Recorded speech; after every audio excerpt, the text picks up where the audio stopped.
Not quite according to plan. Complications arose, ensued, were overcome.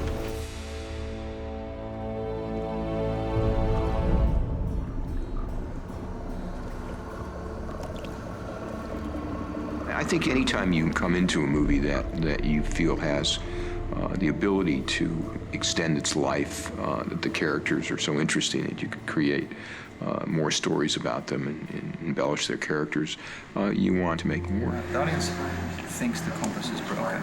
There's no scene that says, Jack knows it points to Elizabeth. We kind of put everything we could think of into the first one, so when they said, hey, we'd like a sequel, we're kind of going, what do we do for a sequel? But I think the fun of the first one is that it creates this very interesting world, and that audiences wanted to see more of that world. It's feeling like day 41. There's only 189 days left. And stamina is declining. They started talking about the sequel, and you know, we were all very excited about it. And then they said, okay, well, let's do 2 of them back to back. I said, no, please, I beg you, let's not do 2 of them back to back. Okay, red light now, quiet on stage, please. Here we go. The main reason is to keep the talent together, and that's hard because every one of them has a superstar career. Everybody wants them. They're really highly sought after. And to bring them back and do a continuation of these characters is expensive. And there are a lot of other directors that are chasing the same talent.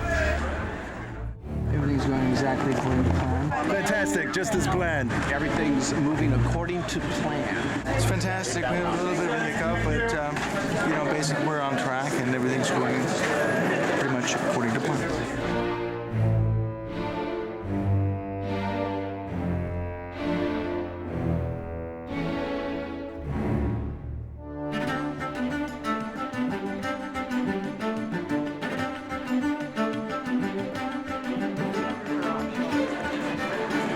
What's your name? Thank you.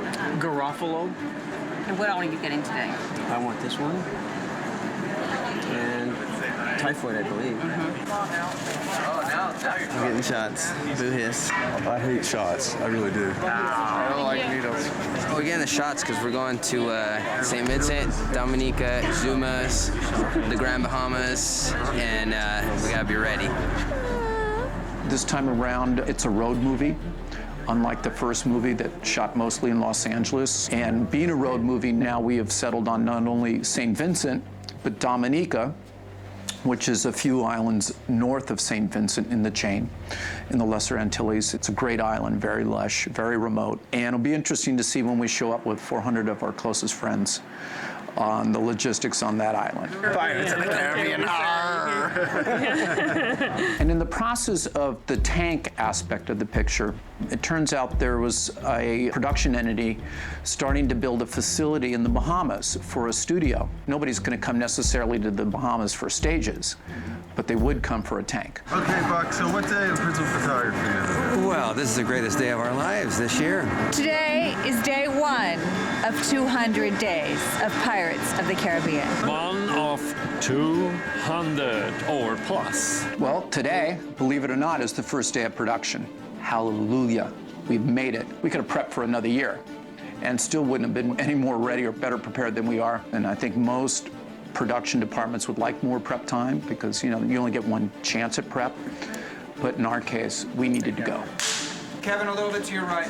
Talk to me in, 12 weeks. We'll see how we're doing. It's gonna be some hard ones, but it's how to pace yourself. Let's talk on day 200. It's a good way to start here in LA because rather than sort of kick off, get on a charter, leave home, and oh my God, we're in the third world country and we're starting. So it gets everyone together. You start to gel, you start working together again, and that way you go off and you've got some work under your belt and you're on a roll already. 200 days of filming is a lot. It's almost, it's almost 2/3 of a year, so it's a lot of work. But that's okay, we all love each other. We love each other, and it's gonna be good. It's been amazing on every level. Certainly with the cast, having all the cast, the original cast back, has been incredible. But as well, having the majority of the same crew from one, because we were on that film for such a long time. It was really quite a big shoot. So you get very, very close. You become kind of like this sort of weird gypsy family, you know, a circus, you know, a traveling circus.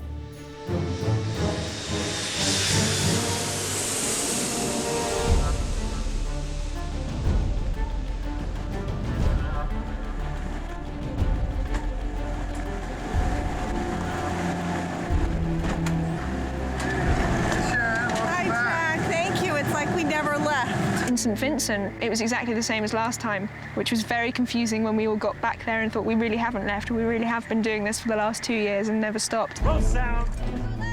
Background action.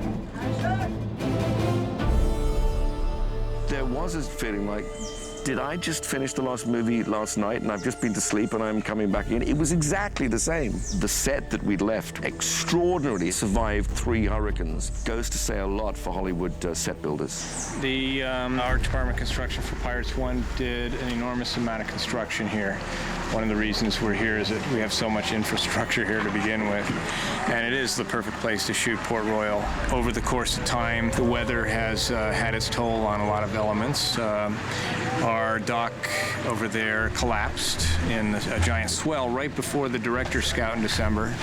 So we were frantically trying to rebuild that. And it looks a little bit different, but pretty much it's the look of the first Pirates.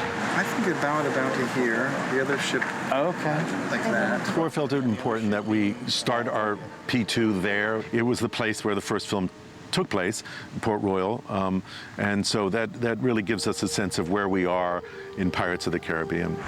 Okay, here we go, stand by. Hook out of the water, raise the hook out of the water. Okay, get the hatch, just raise it out of the water so it doesn't sink. Just raise it out, pull it out. Okay, now drop it into the water. Thank you, raise the hook out of the water. We're rolling. And action, everyone. Yes, we're back on the water. It's good to be back. Everything's going exactly according to plan. It's the toughest thing to do in film production is shooting on water. It's never the same. The boat's constantly moving. Well, it's just kind of like standing on marbles over there. We'll take it to them. Everything keeps changing. Just hand that to you and I'll come and get it. You know, right when you line it up, everything moves. We're going to the fishing boat. Constantly in flux. Every case of water.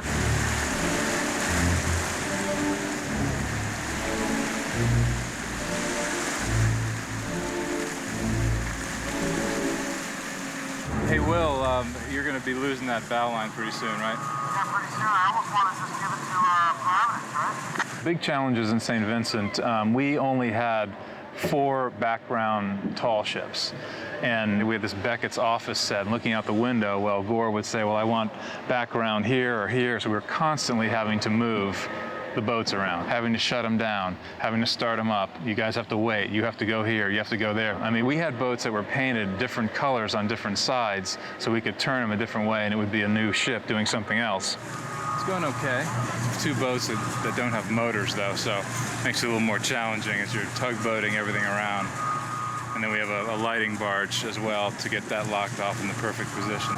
And then we have water transpo going the whole time, so it's kind of busy in the harbor right now. We're just trying to keep it safe and not run into anything. We have mooring lines all over the place, too, so a lot of stuff to keep track of. And so we're on the 17th hour of our day, and we're still trying to kill bilge pumps on boats to get the shot. We haven't got a shot off tonight, and we have 10 to go. Making these movies look as beautiful as the first one, it's all about positioning boats for the right light and getting sails full, so that means in the right wind. Well, like everything on this movie, it's clockwork, precision. The water is moving and cameras are moving. It's precision filmmaking at its finest. The boat is moving and light is moving. It's perfection. And wind is moving and everything is moving. We need to find a flaw because otherwise we might insult the gods, and we don't want to do that. We're not doing as much of our work here in the Caribbean because it's stuff that needs to be in overcast weather, in the rain, on a gimbal. So we've taken all our boat work to the Bahamas into the tent.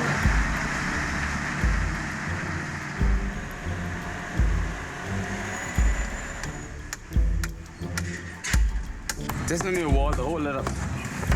So when the hurricane comes, it wouldn't blow away the sun. So they say.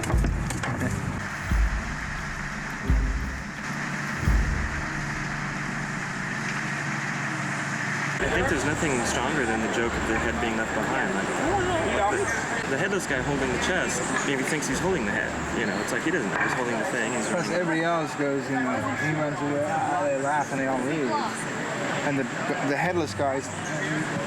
We figured that if we were going to write a script that made the crew come out and spend, 10 weeks in paradise, it was our obligation to be there with them the whole time. Barbossa's original plan, I don't think, was to be on a ship. There's also the interesting fact that we're shooting both Pirates 2 and Pirates 3 at the same time, and we haven't finished the Pirate 3 script yet. So I think it's sort of like, and let's keep them close by and away from any distractions and where we can monitor them at all times. I think Barbossa would have the same thought process. Barbossa's thinking, no, I've done you a good deed. We know the story. We have the story nailed down. So really what we're talking about is, well, what's the dramatization of the story moments? And I know it's nerve-wracking for the studio and for the producers and everybody else to actually be shooting a scene without having the entirety of the script in place. But that's pretty much how Terry and I work anyhow. We also spoke a little bit about the power in performance of ambiguity. I guess it's not something you want to lean on a whole lot, but it could work. It could work for you. That's what we tell the actors anyway. It'll improve your performance not to know what the hell you're doing. Trust us. It could work for you. You never know. You're all instinct anyway. Okay, so we can make those changes. Put it out. Right, we're off. Well, anytime you make a movie, it's a challenge. But when you try to prepare two movies back to back, that's a serious challenge. You just don't get the kind of preparation time that you need for the second movie, let alone the third movie, because you got to worry about what you're shooting. All he has to say to her is I lived up to my bargain. Yeah, our deal is done. Our deal is done. When you finish 2, 3 becomes, where's our prep time? What happened? It's all gone.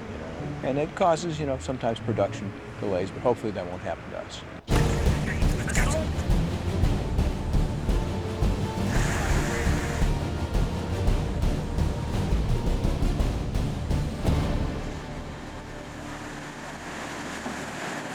Hey, just pass on to Pizza Green. There's a lot of debris floating around in there, just so he knows. I showed up for my first day on this job, and they said, okay, we have this shot we need you to do. There's these coffins being dropped off a cliff. I had to go into the water and shoot from the water side, coffins being dropped from a cliff, but there were 20-foot waves smashing into the cliff and sending water literally 50 feet up into the sky. I had 2 safety divers looking out behind me for big sets of waves coming, and we literally had to stop filming, turn around and duck dive our cameras through these giant swells that could have just tossed us right onto the cliff. Gore has gotten very interested in exploring the interface of where water and air meet. He wants the audience to feel like they're right down there at water level, where the water is flowing, and there's a lot of water flowing in the Caribbean.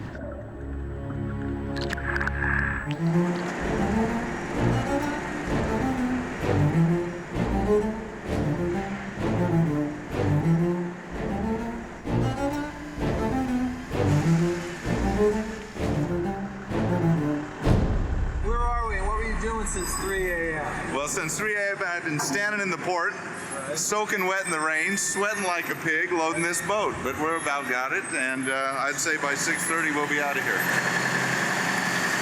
St. Vincent to Dominica, we're sea, land, and air. We're putting all the rolling stock, the boats, and all the containers on this ship.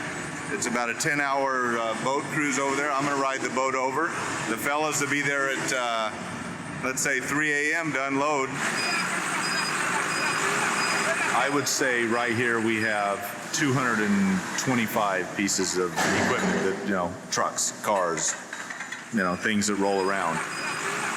Literally, these ships that we're loading are 600-foot long freighter ships, and we're loading them to the point where, I'm not exaggerating, you couldn't get a motorcycle on. I mean, that's how tight we are on all of our vessels. You can't, literally 1 inch between trucks and walking over lashing. I think the hours are getting tough and the travel times are tough. I think it's more of an exercise in sleep deprivation. That's the biggest challenge, is keeping your crew rested and being safe.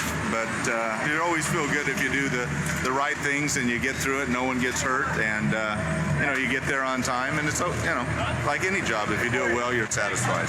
So you just hope you do the best you can.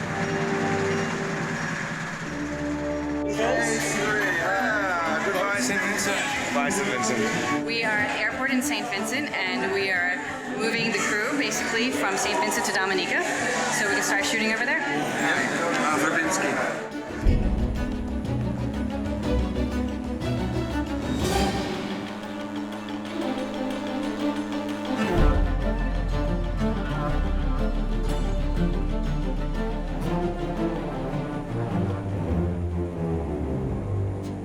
Most people have never even heard of the country Dominica. Most people get confused with Dominican Republic. It's just untouched, and that's what Gore wanted in the film, a place that just had never been used, and it doesn't have a bunch of houses and telephone poles and, human existence. Dominica is very primitive. It's an eco-island. It's a gorgeous island. And it had the elements that were in the screenplay. It had the greenery that we wanted. It had the lushness of the jungle that we wanted. It's the most beautiful island. I think it's got something, 364 rivers and 14 waterfalls and, just hot springs and amazing. So naturally, it's absolutely stunning. But...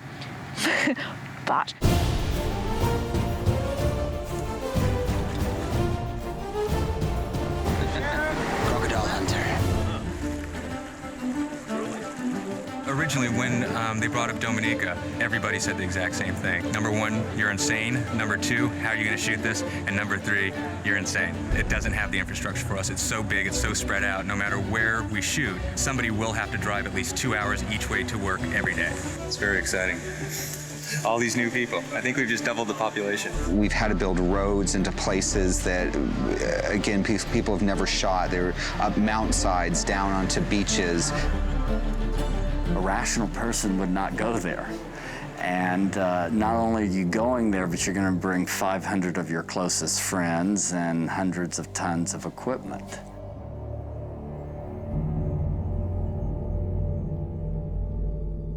When I first came here, I brought on some local guys to help me facilitate all the things that we do here, just kind of be the local staff. And I tried to warn them of what was actually coming, and I tried to warn the government and tried to warn everybody, and everyone kind of gave lip service. Yeah, no problem, we're ready for it. And when the circus finally rolled into town, they were amazed. They said they could never fathom that it would be this big, this large, and this complicated to actually make a movie. Welcome to the circus. Yeah, it's rough, man. I think it's the old adage, seeing is believing. And even though they hear and it registers in their mind that you're going to have over 50 rolling stock, 20 containers, and all the logistics, once they start to see it, we literally had a procession from one end of the island to the other of our equipment as it came out of the port to the north end of the island. And we have way too many people here for what the infrastructure can support. It's completely undeveloped. And it's very rugged terrain, so it's very difficult to move around. And again, no hotel, very few hotels. People have to live on different islands. Hard enough making a movie when everyone lives right next to the location. You go to your location and shoot, but add in, 100 degrees. You can't get there. Everyone lives on different islands. It's extremely trying. It's moving an army. There's 500 crew people working away between effects and animals, special effects and visual effects and stunts and extras and wardrobe. And there's the focus of what's happening in front of camera, and then just this massive circle of support that has to get us to that place. And it is a lot.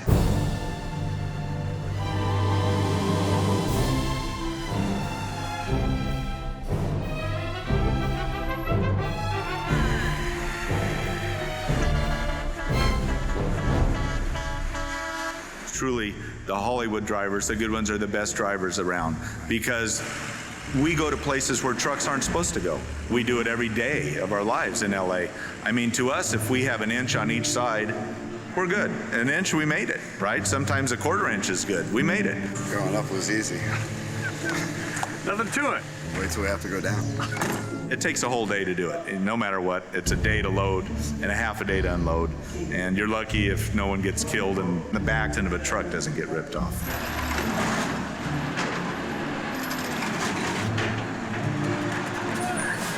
It's amazing. I don't know of any place else, certainly in the United States, where we could have taken over the roads like we have. 90% of the time we park the whole company on the road, a 2-lane narrow road in the mountains, and then people go by 1 lane at a time. Word on the street, stay out of the street. We've had 9 near-death experiences, 4 very close calls, and a piece of bamboo got run over. The government, to my knowledge, never had a problem with it, and we really were fortunate. Otherwise, we'd have still been shooting. If we had to be, the equipment had to be as far away as the closest big soccer field, you know, it wouldn't have worked. The police have all worked with us really well to control the roads and control the traffic, and I think generally it's been moving the way that we planned on. The only thing that caused some problems were the torrential rainstorms, and it seems like every time we move to a location, the first day we're there, it rains really hard and we end up tearing up the playing field that we park on. We're not shooting. We're not shooting today, right now. It's raining. Yeah, it was blasting sunny yesterday when we scouted. It's raining. Again. Every 10 or 15 minutes, it pours with rain here. The sky goes black, and we just have to wait under umbrellas until it goes away. Whoa, whoa. Nice. Weather's an issue, and we get a lot of rain that comes and goes. And right now, as I'm talking to you, it's about 240 degrees on the Venusian surface. Now that the humidity's at 92%, it's even better. And I'm wearing a t-shirt. Look at the state of that. I personally can't wait to stop sweating. I want to get home. I've been sweating now for 5 weeks. You know, I can't remember what it's like to be cold. The coldest we've ever been on the island. Fatigue is an issue, you know, in the heat, performing these things in the heat, in those heavy wardrobe. You know, they're wearing coats and wigs, and it's tough, real tough duty. Oh, yeah, only about 90, and now we have this gentle incline to walk up to lunch. Take a look at the roller coaster. But this is all part of the Pirate Fitness program. You know, you don't need your gym membership. You just need to work on pirates. You just need to work on a Gore and Jerry film, and that will get you in great shape. This is great. Who needs a gym? You had to be fit on this film to get to and from the set alone. Forget the day's work, the 12 hours, the no sleep. Just to get to the locations was a workout. It has been a very physical production, but it's all sort of in the spirit of the world of, you know, the pirate movie. Pirate's life for me. When I say physical, I mean it's very present. The sets are all used to their full advantage, and there is some blue screen, of course, but a lot of it is actual, you know, action. It's real action. Yeah, the wheel. Okay, here we go. Set, let's roll sound. We have this enormous sword fight on this huge wheel. The running joke is Ted, Terry, and Gore are all going to be strapped into this wheel, and we're just going to send it off. Well, today Johnny Depp's in the wheel, so everybody's a little bit cautious. So, no pressure. Life is good. I love the pressure. Gotta have pressure. If not, what fun is it? It was such an absurd and such a bizarre request for one grown man to ask of another, you know, okay, what we'd like to do now is, bind you inside the wheel and give you a sword, and we're going to tether the other guy in, and you guys are going to fight as the wheel is rolling. You're going to go upside down like several times. Spent a lot of money to try to feel like that over years. Nothing they could ask would surprise me anymore, you know. Johnny, we're going to put you in a cannon and vault you out to sea. You okay with that? Sure. Let's do it. Let's hear it for Captain Jack.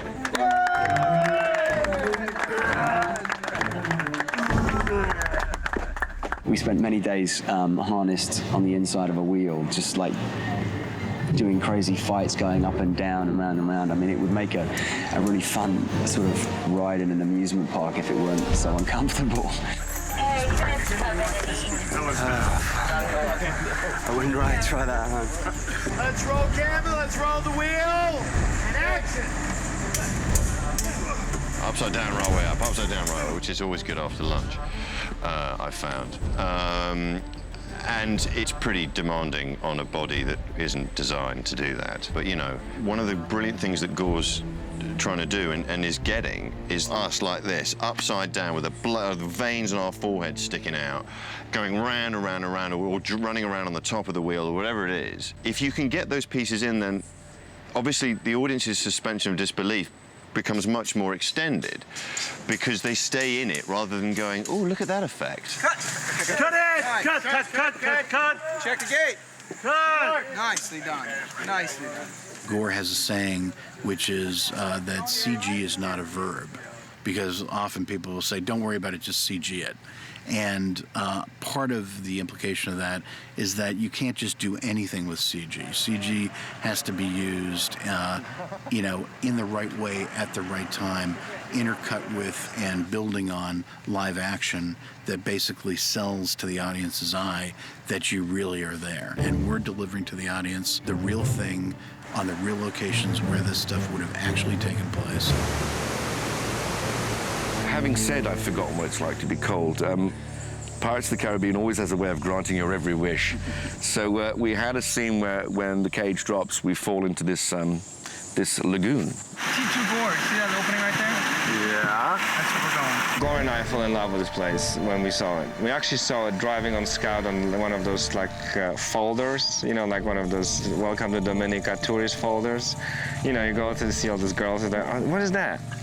And they drive, oh, it's up there in the mountains. Let's go check it out.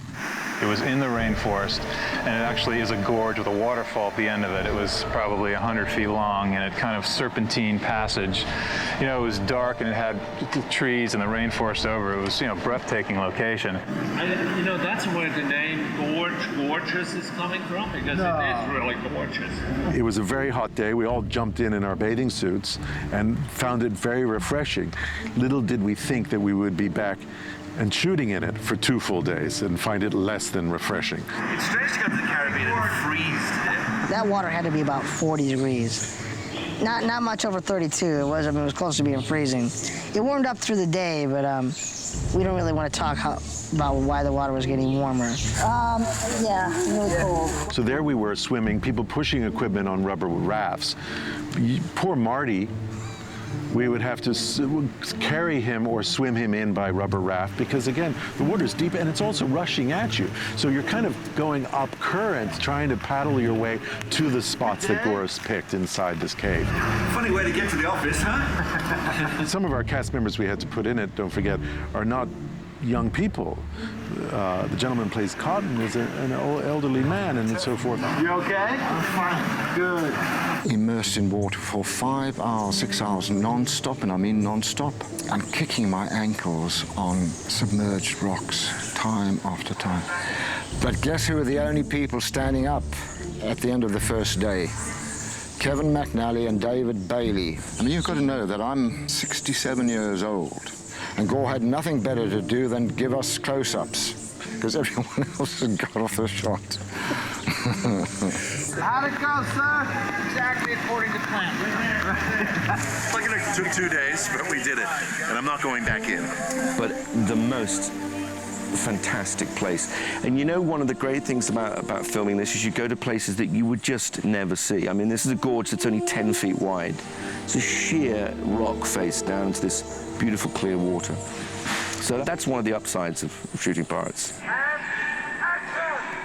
I must say that is one of the best things about what we do in our business, is we travel the world, but we don't do it as tourists. We almost do it as we become semi-locals. And to be to these places like the island of Dominica, which is an incredibly beautiful place, but it's definitely off the beaten path. And to find yourself living way off the beaten path for a couple of months will change your life. It'll inspire you. One other beautiful sunset in the Caribbean. I mean, I knew from the off, once we got the scripts, and we also knew that we were doing 2 in a row, that you're saying goodbye willingly to a year of your life. And part of that is to go to places that you've never been and to, deal with the conditions as and how you find them. And it's not always easy, but it's the adventure, isn't it? It's an adventure. It's just the adventurous spirit of the pirate movie. And in order to give the pirate movie that adventure, I think you need to have that adventure within yourself. And it's like being in a pirate movie half the time, jumping into water, jumping off beaches and off boats. You're actually living the ride, as they say.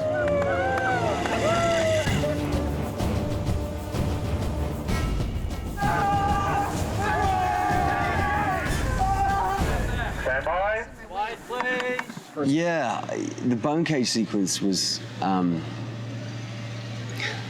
Ready and action!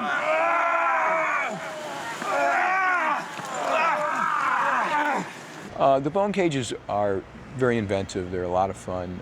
They were very difficult to get the structure that we needed and to make them solid enough that we could roll these people in it. It's, again, one of those things that looks great on a page and a script, but what do we make it out of? We make it out of steel, we make it out of metal, we make it out of rubber, we make it out of plastic. I mean, the designers will come up with something really interesting, but will it function? Will it work? Will it not collapse? Looking forward to the ride? No, but I'm here. We literally harnessed them in there, strapped them in like sort of spiders in this ball, and assured them that they were going to have fun doing this. Ready and action!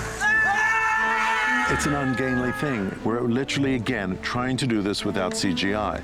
We're putting 6 people in each cage and rolling them down a hill. Ouch. Well, we've been filming this cage for quite a while, and we've got a lot of mixed stuntmen and actors, and I think Gore decided he really wanted close-up of the actors screaming, so he thought the best way to do that was to put us inside, which he did, and no acting required. Ready and action! We pick up the cage and we're running with these cages, and when you have 6 people holding up a cage and running, it's like, everybody's in there, and if one person makes a false move and trips, then everybody goes down and everybody's legs are between the cage, and so it's just, it was funny and a mess. This is the last day in Dominica, and Gore's just trying to punish us. That's what it is. It was pretty difficult to navigate with 6 people and 12 legs sticking out of this thing and trying to run in unison down there. I think everybody was happy about the work that they did, but also glad to see the last of the bone cages. It is the last, isn't it? I am so excited about this last shot here in Dominica. I can't wait to call it. You see the hill up here? We're going to roll the bone cage all the way down the hill with dummies in it. It's going to jump this cliff, and we should go out with a bang. Okay, ready? Ready and action!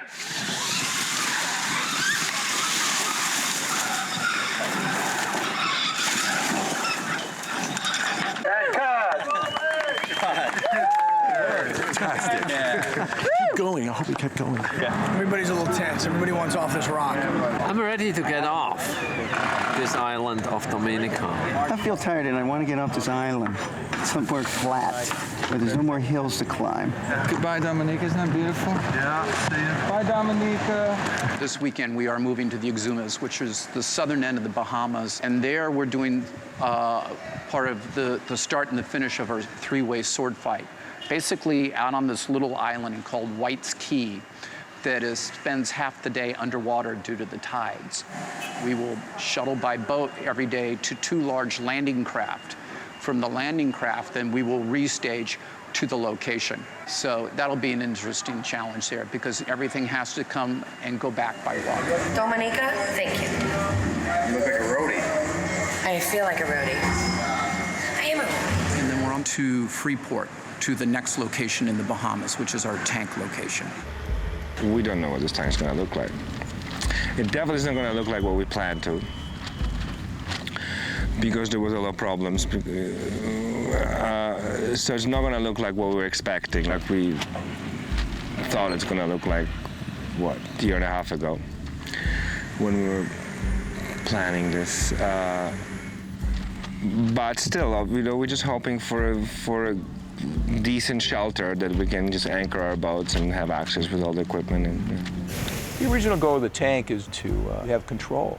You can build these moorings at the bottom of the tank where you can tie down your ships and you can rock them and roll them and tear them apart, which you can't do out in the middle of the ocean. We need the controlled situation of a tank, especially for our night work where Derek needs to light those boats, backlight them from cranes, from barges. We need the protection of a tank for our sets. You know, we've had so many meetings on this tank trying to figure out a way to make it work for us. And we've had other options, going to other islands, coming back to LA. Well, this is the most efficient way to do it if we could ever get it finished. But you never know what's going to happen with the weather or the workmanship, so we're cautiously optimistic of what's going to happen.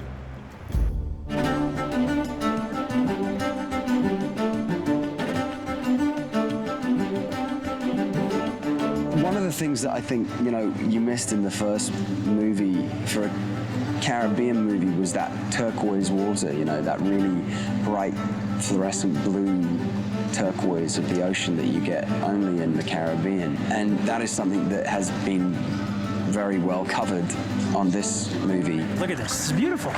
It's beautiful. Yeah, the Exumas were one of the most beautiful of all the islands. It's got this gorgeous aqua water, and it's just amazing to look at.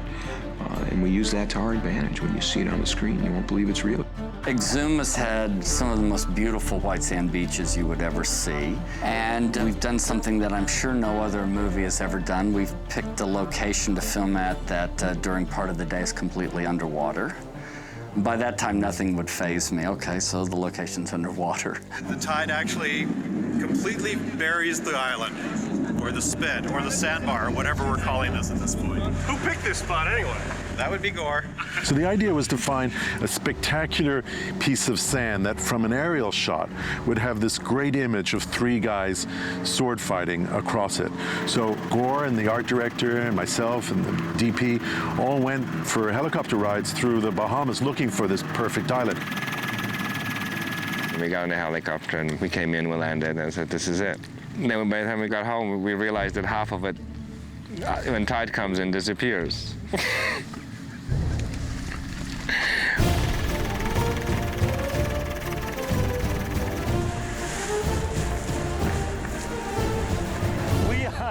We're at Waikiki. We're on the barge at Waikiki. On a barge out in the middle of the ocean. I'll go with This, again, went to another level of filmmaking. To get in a boat in the early mornings and to go on a 20-minute boat ride out to the middle of the ocean and to see all our equipment trucks floating on two barges was, for me, a sight beyond sights. There's Hollywood floating in the middle of the Exumas. Our grip trucks and our camera trucks, our caterer, all floating out there. What an organization that was. To be able to get your equipment, to load into another boat, and then to be transported to an island. You don't get experiences like this, you know. It's just phenomenal. There's a shark sighting out there. That was the day that we were doing a longboat, and we took the longboat and we headed out. We got into some deeper water, and all of a sudden, this little nurse shark shows up. And you know, most of the crew aren't familiar with sharks and that kind of thing, so it's a little unnerving. And we immediately told them, look, don't worry about it. Just curious. It's going to swim by and check you out and cruise. Just another day on pirates in shark-infested waters. Our Marine Department told me they were very friendly. They were just having a look to see what we were doing. I think they're called nurse sharks. I'm not sure. Yes. Reef or nurse sharks? Nurse sharks. They'll still bite, won't they? They must. They're sharks. Morning. Hanging in there, man.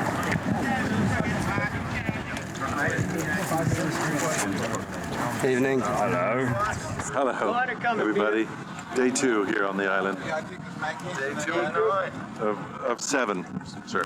Everybody's healthy. We got here safely and transitioned into this pretty well. It's a great crew because, again, we've all known how to work on these islands. The hardest part is the footprints. Is that we can't walk anywhere to get anywhere because everything's in shot.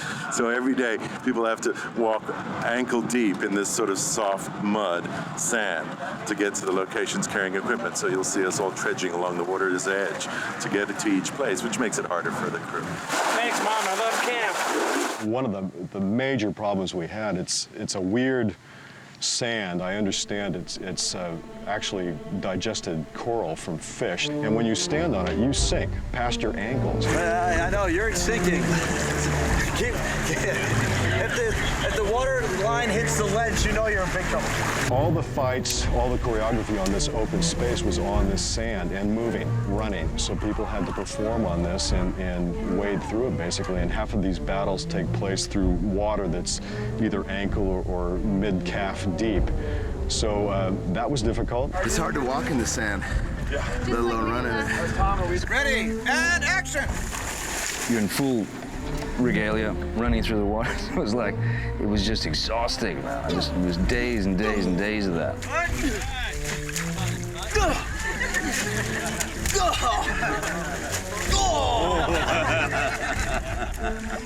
I win! It's been great. Thank you. See you all. Have a nice day off. And so as the sun sets on another great adventure for Pirates of the Caribbean, it's a wrap and another weekend for us.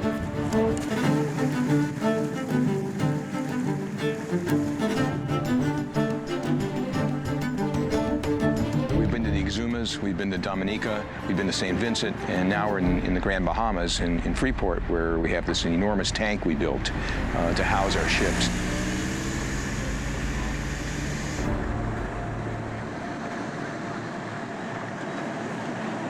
Our movie, as you know, takes place mostly on the water, especially P3, on boats. So we have 3, 4, 5 boats that all need to be manipulated, gimbaled, or shot in a tank because of the complexities of the sequences with our Kraken, our visual effects, whatever the script throws at these boats. So we needed a tank that would accommodate more than one boat. On a conventional gimbal, you have to basically build a boat in a tank and then flood it with water. I mean, that would be just totally impossible for us to do logistically. So we settled for a design of the tank that we actually can bring the boat in, anchor it, have some kind of a pulley system to gimbal, and take a boat out and bring another one in. We needed 25 feet of water to build these gimbals where we put these cement rods and steel rods into the ground to hold the ship so we could tip it back and forth. And what we didn't realize is that as we were dredging the sand out, the minute the storms came in, all the sand just came right back in again. And so we had to re-engineer it to get a wall up to protect us from the sand, and had to bring in more of these excavating machines to get the sand out and get the thing done. Everything we got back was the tank will be ready, the tank will be ready. Just get out of Dominica on time. You know, just get out of Dominica, worry about your own problems. And, you know, you were here, we showed up, 400 people, trailers, motorhome, and it was a construction site. And for whatever reason, they didn't get the work done that was needed to get done. And so we have our entire cast and crew just sitting around staring at a tank that's not ready to film. And so we're gonna have to figure out something to do. This is not a great day for production.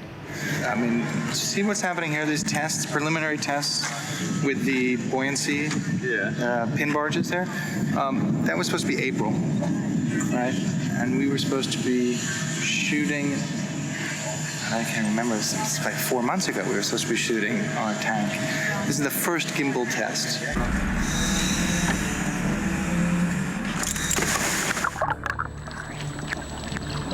No, we got these blue 2 1/4 inch lines that run down to some big giant snatch blocks at the wall, come up underneath the boat to some more snatch blocks. Then they come up to some 2-inch shackles, and then there's these big pads welded on the bottom of the purl in 4 different positions in all corners of the boat, and we're hooking our lines up to that. And then as we pull down and rock the boat, you know, you get that kind of, we'll be getting that kind of motion out of it today. Okay, ready to pull it over. Ready to go? Ready. Okay, I'm gonna start taking some weight up.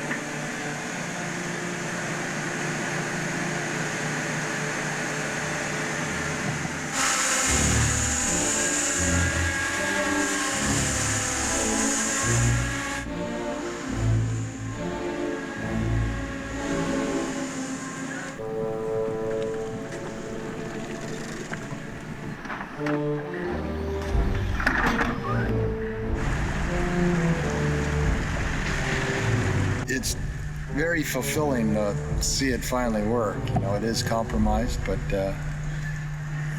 it's a long time coming. It's not all that Gore wants, but considering, I'm glad we've gotten this far. This is great. I mean, Gore was really happy when he saw the initial test last night, and this is a home run for everybody involved because, we can finally get in the tank now and get some work done.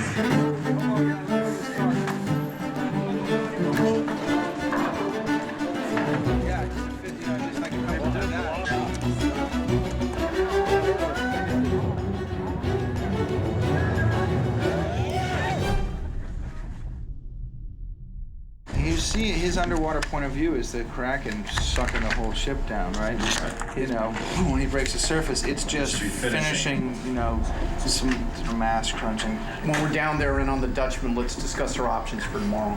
We're getting various forecasts, some more severe than others. Of course, we made these sequels during the most active hurricane season in recorded history. So that was an interesting twist on things. This is the latest on Hurricane Wilma. So here she is here, projected path Sunday at 8, and Grand Bahamas right there. I think that we probably evacuate, certainly get all the safety, all the sets and everything, wrap all the boats and the marine stuff. That's fun. It's a fun fire drill. We're looking forward to it. That was one of the things in pre-production that was discussed with all the powers that be, the fact that we're going to be shooting during hurricane season.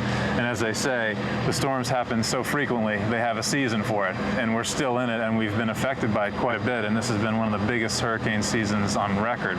Tropical storm winds are out 120 miles from the eye right now. So, if this held true, this is 2 p.m. Saturday, it would be out to almost the edge of Florida, basically.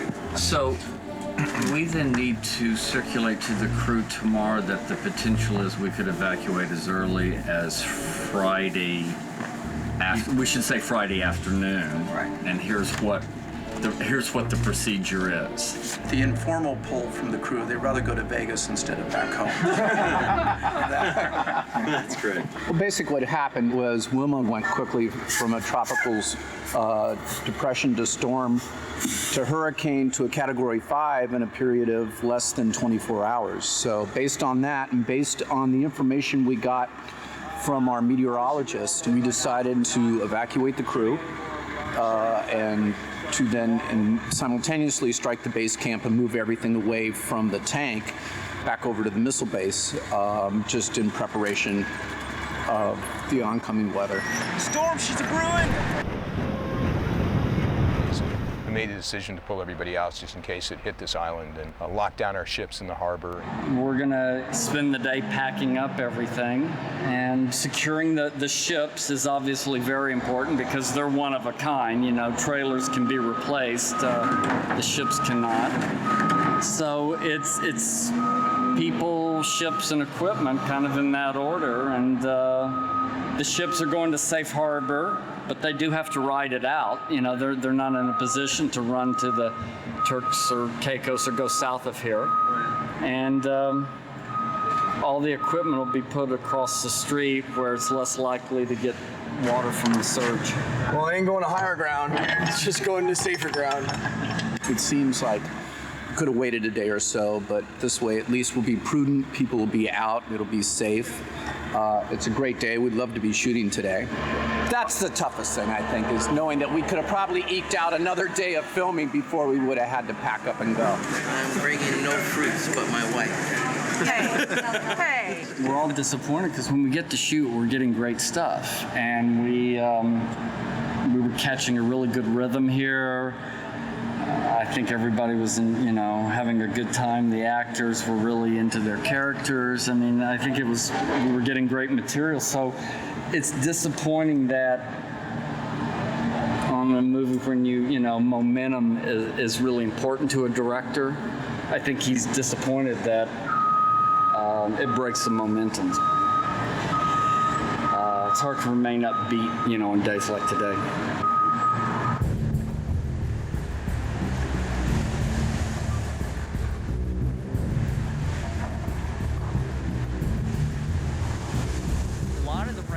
Moving offshore, and the strongest part of the eye wall heading down through the northern Bahamas.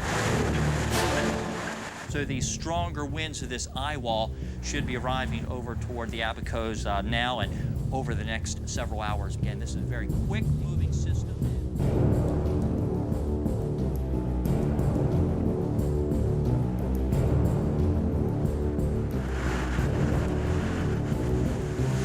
This is devastation. Can't believe it. Oh, it's going to be a huge salvage operation there. Wow.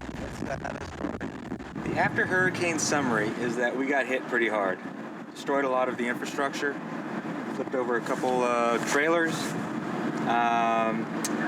collapsed our pump house around our hydraulic pump units, destroyed the access to our work areas, and so now we've got to quickly clean up and rebuild so that the company can come back and shoot.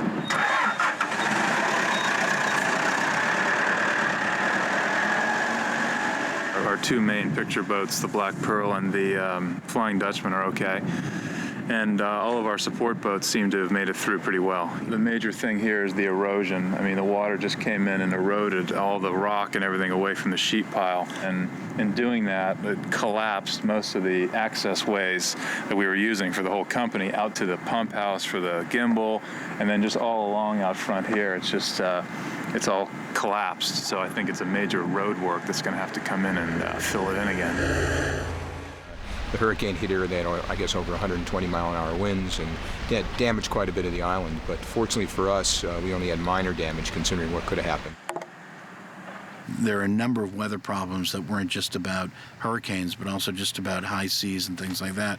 And again, you can't predict that. If we're trying to shoot something on a ship, but we're on a crane on a barge next to the ship, if you've got more than 3 or 4 foot seas, you can't shoot. Because of weather, we have to evacuate this ship. We're evacuating the ship. It's deemed unsafe. We snapped a line here. The whole set could fall over, so... We're evacuating the ship right now. Huh? We're evacuating the Endeavor, so let's hold off on Johnny. We're evacuating the ship.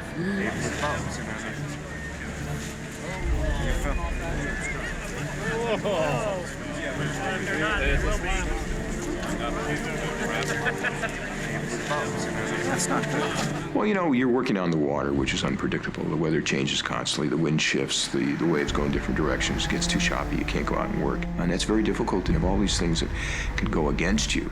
We had a lot of weather again, and it's kind of shut us down. Well, we're 5 minutes from being shut down. Well, we're shut down. As you can see, we're shut down, basically. Right now, we're just kind of suspending the operations until further notice. So we're shut down today, again. And all of our equipment is in the Exumas, which we're supposed to be getting on a plane and traveling to today, but it's too rough in the Exumas to film. It's too rough to get Zodiacs to the boat. We were going down to the Exumas to shoot 3-way sword fight work that we owe for the end of P2. So we were basically committed to a 4-day shoot, moving the entire crew down to the Exumas, hotels, everything. So all the gear went onto these massive barges, camera trucks, all the wardrobe, all the props, everything we needed to shoot those scenes. And basically, a storm came out of nowhere on the radar. And the guys are having a tough time. They had to actually take refuge with all the ships. They didn't get down there. They had to stop and kind of circle their wagons. So we're here without camera. We're here without props. We're here without wardrobe. We're here with nothing to shoot. So everybody's just kind of assessing, what can we do? I think what you see on screen, there will be zero effect. I think ultimately we're going to get it done. I think it's just been much longer process, and it's been grueling on the crew, being away from their families, Wilma shutting us down, the schedule changing, the tank not being completed on time, rain days, weather days, coming out of nowhere. It's been hard. It's been hard to get a rhythm. You shoot for a week, 2 weeks, and then you're shut down, and then you shoot for 2 weeks, and then you're shut down. Recently we haven't been doing a nice 80 days or 70 days or 60 days even. We've been doing 14 days and then stopping. So that's very frustrating. Okay, so here's what we're doing. We're going to shoot some cannons. Yep. And then we're going to go on a boat with an underwater, deep water housing, and we'll shoot some bow, the Pearl taking a turn with the Dutchman coming. Once you have a movie of this size and you put it into practice, I mean, a lot of things, no matter how well they were figured out, no matter how many special effects people were on it, how many discussions, how many storyboards, how many pre-visits they've created, you're still dealing with stuff that you just can't conceive. So you have to adopt constantly, and Gore is good at that too. That's my life. Shipwreck. No, but I gotta come back. It is stamina. When you go into day 150, you know, and you're saying, oh my God, you know, I still got 50 days to go to finish this movie. You know, it's daunting, and you know, Gore has that kind of strong work ethic, never tiring, never showing the anger of the events that unfold in front of him, from a hurricane to a bad storm. Those things kind of figures out a way to work around it. Yeah, but the problem is, the rougher it is, the better it looks on film. I'd say the biggest challenge with the tank for the Marine Department was trying to create a controllable area to shoot, you know, and right now we just, we don't have a lot of control over the environment. I don't know if you can see out here or not, but there's a sheet pile wall that's just under the surface of the water. At low tide, it's just kissing the surface. At high tide, the surge comes over the wall and allows a little bit more wave action than just the wind chop that you get at low tide. The tank is basically three-walled, so as the ocean's energy bounces off it, it creates its own wave pool. And the whole idea behind the tank was to create a controllable environment with a gimbal. So we haven't really had the opportunity to get into that much because it's a pretty live environment. All the waves bounce off the walls in all different directions, and so the boat-to-boat transfers end up, you know, it's a little more motion than we'd like. Boat-to-boat transfers in our world is the most dangerous thing we deal with on a daily basis, constantly. Yesterday was a great example of that, where we were holding the Black Pearl against the wind. We had like a 4-foot swell rolling in there, and although we've designed these nice little ramps with push knees that come down, the inflatables come up to them, there's still, you know, there's still that misstep. So we're always trying to remind people about the boat-to-boat transfers, but you know, so far we've been okay. 25 knots, 22. You just have to understand that you do not have a complete control over it. Once you accept that, then you can get creative. There's so much beauty in coincidence, you know. If you're just open to it, you can capture it. There's the odd moment as, you know, you lose the 8th pound in weight a day from just sweating so much, where you kind of think, oh, I could do without this. And then you just kind of remember where you are and what you're doing. And, you know, at the risk of sounding a bit kind of holier than thou, but, you know, anything other than pathetically grateful is an inappropriate response, I think.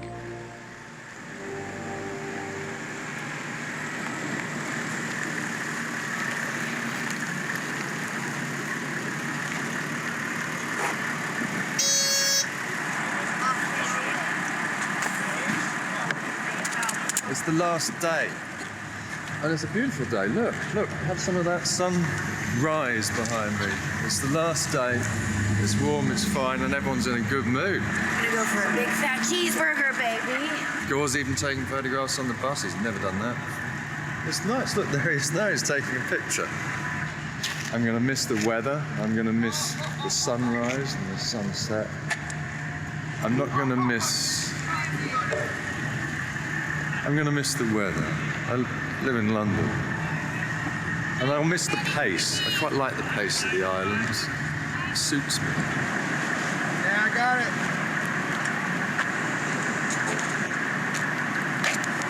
Oh,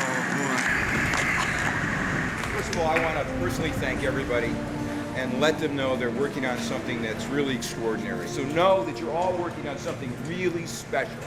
This will go on for your kids and your grandkids. This will be a series of films that will go on forever, long after we're gone. So I want to thank you from the bottom of our heart for a great creative team, a great crew, and everybody involved with the show. Thank you so much.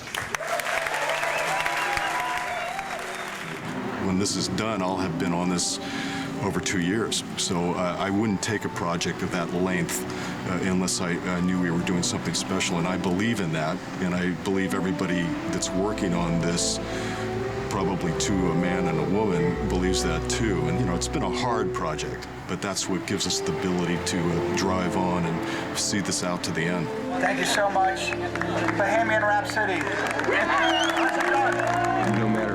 to or where I go, if you mention that you worked on Pirates of the Caribbean and you say you're working on the next one, they're just desperate to see it. The expectations are enormously high, which is scary, that you live up to their expectations. I know the creative material is there. I know they made a terrific movie, but you never know until you put it in front of an audience. There's a lot to look forward to in terms of, yeah, what this could be as a film. I'm actually very excited to see it myself. I'll just close my eyes when I come on the screen, and then somebody can poke me when I'm gone.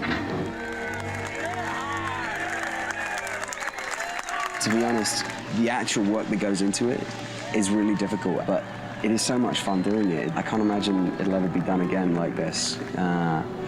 It sort of feels like the end of an era in terms of making movies in this way, because it's really a huge feat, and you know, I think we all feel very lucky to be doing it.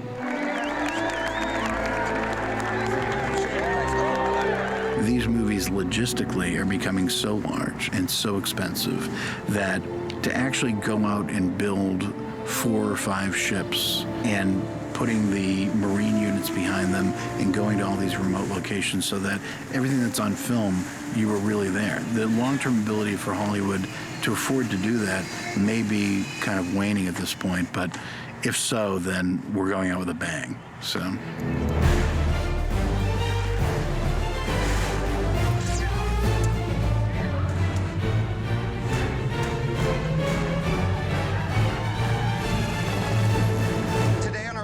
Filming, I thought I'd bring a few interesting facts to your attention. We began shooting 1 year ago, 5 days, and 38 minutes ago. At one point, we had over 1,000 crew members on this show. Our travel coordinator has booked over 10,000 one-way tickets on this movie. That does not include the charters. I know we've all worked on some big movies, but here are some interesting numbers. Number of cell phones distributed in Dominica, 475. Number of batteries used by sound, over 6,000. Number of costumes created, over 8,500. At one time, we had over 200 walkies on the show, and to date, we've lost 70. Between ship rigging, marine, set dressing, and props, we've used 463,000 feet of rope. That's over 87 miles of rope. Between Transmo and Marine, we use 706,000 gallons of fuel. To put that in perspective, if you're lucky enough to have a car that got 30 miles to the gallon, you could circumference the Earth 822 times. Between first unit, second unit, and element unit, we've shot 355 miles of film. That's Los Angeles to Sacramento. I just want to thank a couple of departments here.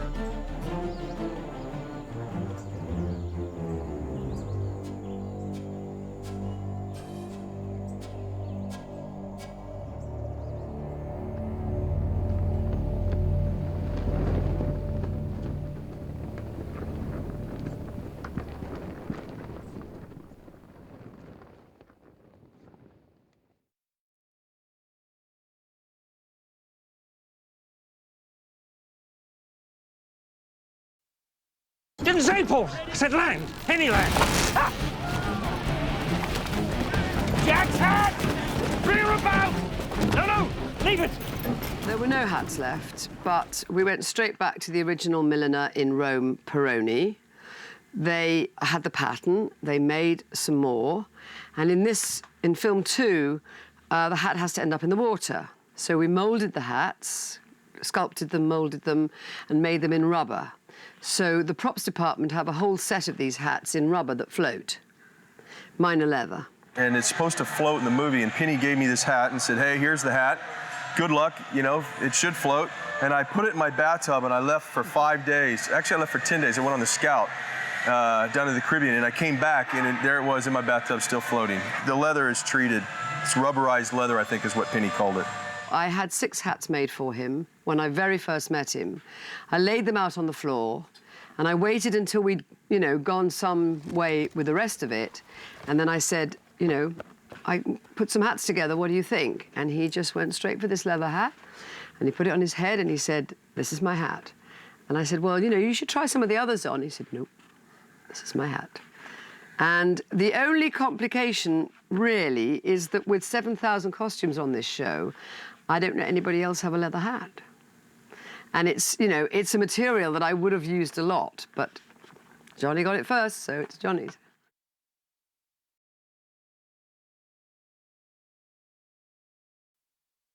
And the next problem came with this, the coat. Because the coat is a lovely linen silk tweed, which has several different colours in it. And the shoppers, after 4 weeks, had given up, and we were going to have to do something new. And everybody was very upset, and nobody wanted to tell me, and nobody wanted me to tell Johnny and what we were going to do. So I was speaking to Cosprop, the London costume house who make Johnny's costumes, lamenting the ability to find anything. One of its great benefits is that it's light. So it looks like a proper coat, but actually it's pretty lightweight. And the man who makes everything for us, Christopher, who is a great favourite of Johnny's, said, there's something behind the sofa here, and I don't know what it is. It's been here for ages. And Christopher, go and have a look. And lo and behold, 50 yards of the coat fabric. So somebody somewhere knew we were going to do it again. A great deal of what happens in front of the mirror. And Johnny will just stand in front of the mirror, put it on, and it comes to him, you know. We don't obviously start with these garments. We start with just shapes. And, you know, do you want it longer? Do you want it shorter? Do you want the cuff bigger? Do you want the cuff smaller? All the details that we end up with happen that day in front of the mirror. And he knows immediately. He is very, very on the button about what works and what doesn't work. And at the end of the fitting, the original fitting, which took about 45 minutes only, he looked in the mirror and he said, there he is, there's Jack Sparrow.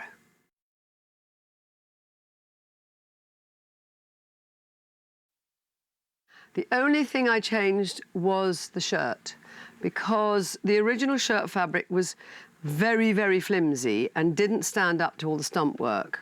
So I got a linen that was as thin but slightly tougher.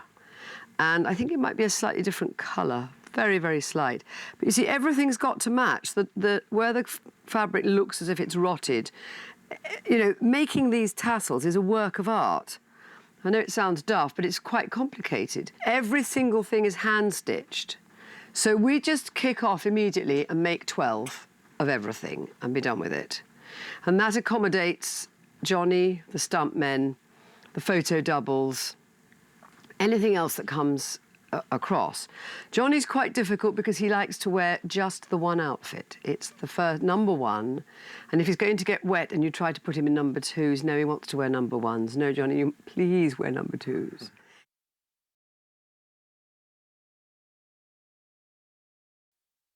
I think we've got 12 pairs of boots now. He only ever wants to wear his favourite pair, and if he's going to get wet, we have to persuade him and persuade him. They've been making holes in his boots so when he walks out of the water can drain so he can walk. And then we do a pair which have no sole or heel to them. They're just a spat that he can put over a neoprene underwater suit and look as if he's wearing boots, because what happens if he wears the boots underwater is that the sole and the heel weigh him down. Can you get out and anything? And also, of course, the boot fills up with water. So these spats were brilliant because it meant that he looked as if he had his, well, he did have his boots on, but the water wasn't catching.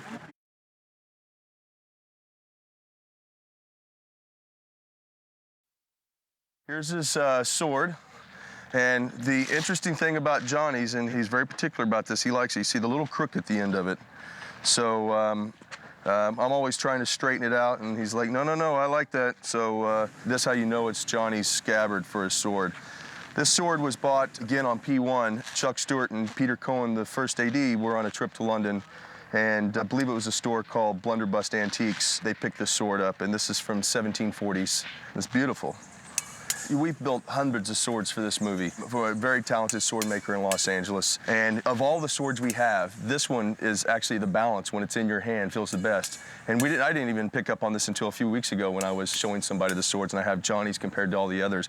But you know, they talk about balance on guns or swords or fishing rods or whatever it is you have. You can actually tell it when you're holding this. It has a heavy in the back hand, so you get quick with the blade.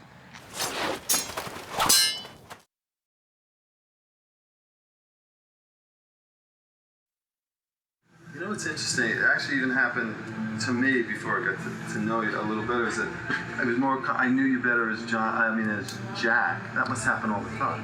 You know what I mean? When people kind of run in, you know what I mean? They're more comfortable with, they know you better as just as Jack Sparrow. Sure. Than when it's Johnny. It's very strange. I prefer Jack. Well, you don't have to stop playing him just because you don't have the wig on. Well, no, that's sort of one of the occupational hazards, but also a kind of gift in a way. You know, you get to know these guys. You get to know these, get to be these guys for a length of time, and well, you get to like them. You know, you become close with them. You know, and you get very comfortable being them. So what happens is, once you walk, the ties have been severed from the film. It's over with. You walk away. You're still walking around with that character inside of you, going from Wonka back into Captain Jack mode. Once again, it was quite a bit of distance to travel. You know.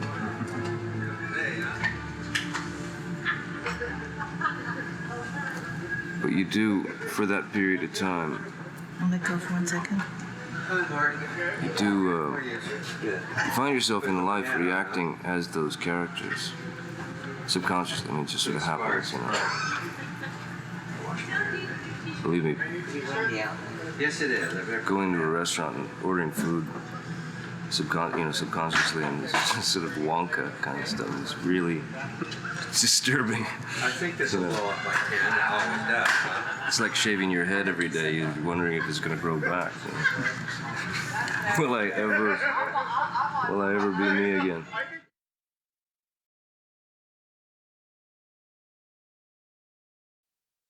We set about creating an 18th century pirate that looked like a rock and roll star. And when the wig went on and all the accessories, that's kind of what we got. Well, this is Johnny's wig. It's generally his look hasn't changed for Captain Jack, and it's kind of frayed in places and aged looking so that it's not too clean. Remember, he's a pirate. And then this is, very nice. This beaded piece here, and this blue is a favourite of his. Always have to make sure that's showing in the shot. It's kind of specially made for Johnny, especially made in such a way that we can just put it on with the quickest time possible. It just fits on like a hat for him. And basically, most of the time, he's just held on with the scarf, except that it fits him like a glove, so it stays on his head.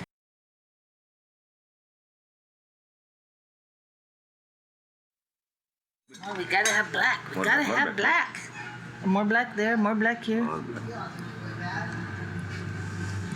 This is an Ayurvedic stick that I had sent over from India.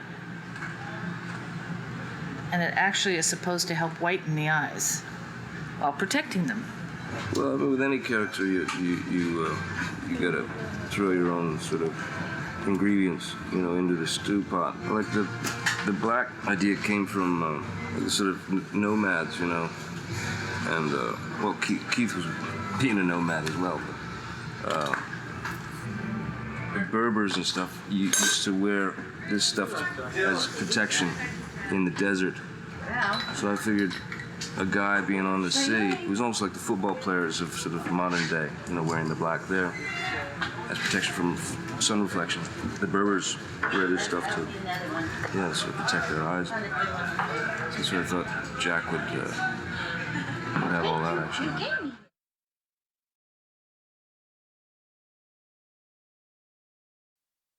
Having spent some time with Keith Richards, who was certainly a huge part of the inspiration, you know, for the character. And he was definitely one of the main ingredients to the soup that is Captain Jack. And each time I'd see him, he'd have a new sort of thing tied into his hair, you know. And you'd be like, what is that? And he goes, oh yeah, I got that in, like, you know, Bermuda or wherever, you know. Say, oh yeah. So I kept thinking of that, you know. So it felt to me like Jack, on his travels and his adventures, he would either see something and go, oh yeah, I'll keep that, you know, tie it in, so that each little trinket would have a story. Just above the bandana is it's a shin bone from a reindeer. And I'd looked at all these various things to tie into my hair. As soon as I saw that, I thought it was very interesting because it's kind of slightly dangerous, you know. But when they told me it was the shin bone of a reindeer, I thought, well, that's gotta be it. Because, you know, the stories that he could probably tell of the experience with the reindeer would be too fun to pass up.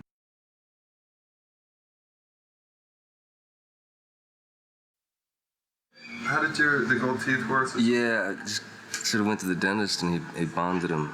You know, he sanded down my teeth and put these guys on there, bonded them on. So once the film is finished, just go in there and some weird process where he pops them off. Yeah. It's weird. Then you wake up. I guess it happened on one too. You kind of wake up one day, look in the mirror, and you're like, something's wrong. Something's missing. Yeah. Oh yeah. Well, I still have a couple of these are mine. These ones towards the back belong to me. So I have nothing else to go in their spot. I lost the other ones.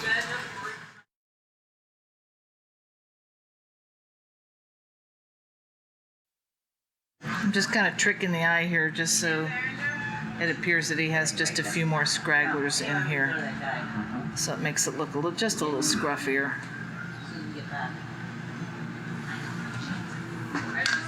So I can't grow a beard. Just say it. Is that going to be straight, Hank? Mm-hmm. Perfect. Yeah, we just started to leave that. Because V has this unbelievable glue that, like, you could, like... Semi-permanent. You could glue a boat to water with this glue. It's pretty incredible.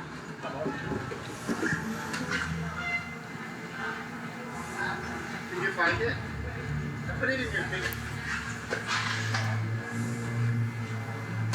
These things have had many incarnations, haven't they? The Dingles. Remember, they started out with like wires in them, paper clips and stuff. Oh yeah, and I remember we were doing that scene when you were in the cell. Yeah. And we had the wires in them, and you lay down, they went like this or something really crazy. We said, oh, okay, well, no more wires. Yeah. That was pretty funny. So, What happened? It's loose. Why, do you feel something attached back there? No. Okay. Sometimes you feel like a little ow, tweaky poo. Oh, that's good. Okay. Rocket, baby. Get this one long bugger. Baby's back here. No, These don't need to be back here either. No. Don't duck. Oops. Adam's apple.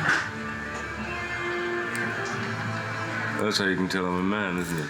Adam's Yeah. apple. Hey? All that eye makeup, you know?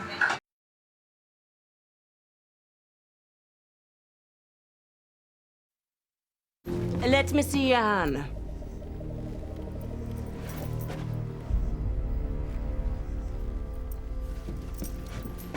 We wanted a little few points of interest. Now, this is one of the points of interest. This is a piece of old lace. And in a conversation with Johnny, we decided that it was a trophy piece from a young lady.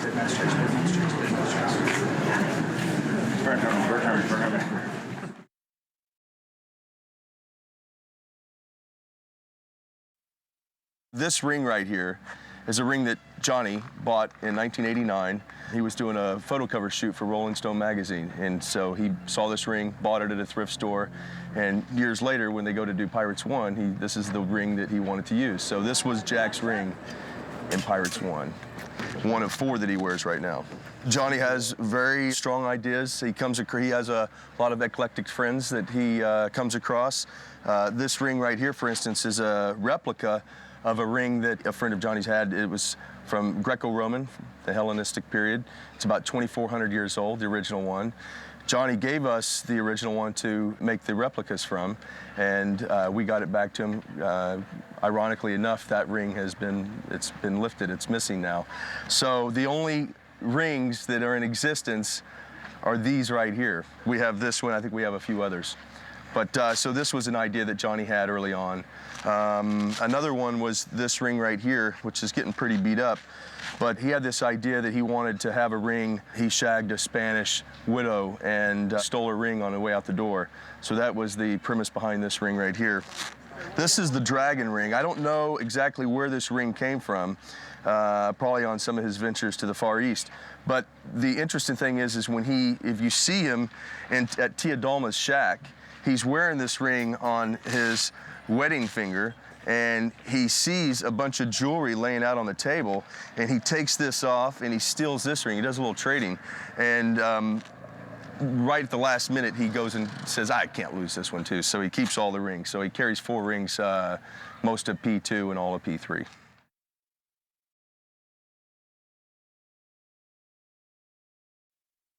The first movie, the classical rum bottle that everybody sees are the onion bottles, is what they call them. They're short and round, and they're what we used in Pirates 1. This time around, Gore thought that he wanted to see something besides the onion bottle, and he thought that when it's in your hand or you're drinking it, that it was just something looked a little bit more aesthetically pleasing. It's what you expected to see instead of this round onion at your face with a short neck. You know, they're hard to hold, they're hard to grab, and they're kind of stubby. Why is the rum always gone? So what we did was we had, we've got shelves of them over there, but we had bottles hand blown of various styles. So you'll see 5 bottles mainly kind of rotate throughout the movie. Hey-o, ho, ho, and a bottle of rum. And then, you know, there's bar scenes, and they have to be breakaways. So now you have to mold these, you have to make breakaways. And then you need rubber bottles. So we have rubber bottles and breakaways of a lot of these. Come on, who's first? I just wanted the pleasure of doing that myself.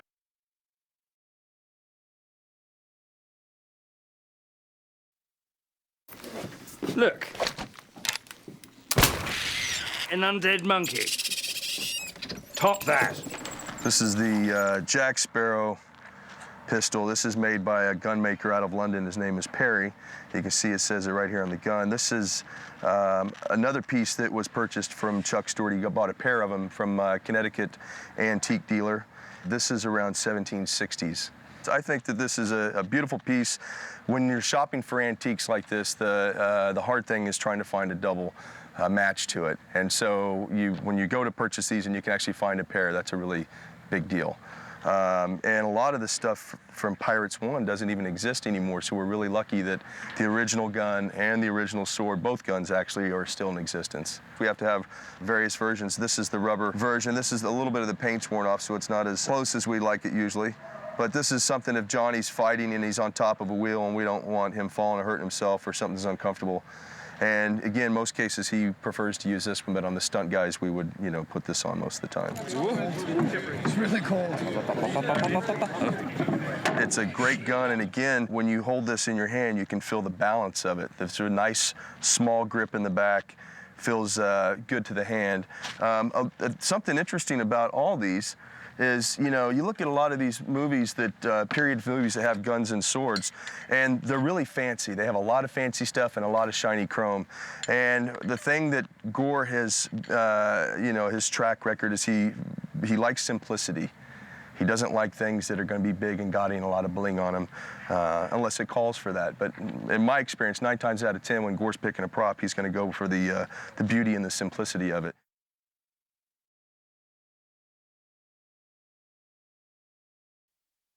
This is some poor, unsuspecting, manky, wild animal that got in his way and was probably then consumed. There's no telling where he got those. You know, it might have been lunch. It could have, you know, you never know. Could have been an old friend. And there are a couple of other things on his belt. A chicken foot and a fertility symbol. just 'cause. This time he wears 2 belts instead of 1, and that came about because he loved this buckle I showed him, and I said, well, I don't know, you know, it doesn't really go with the belt. He said, can I have 2 belts? Okay, have 2.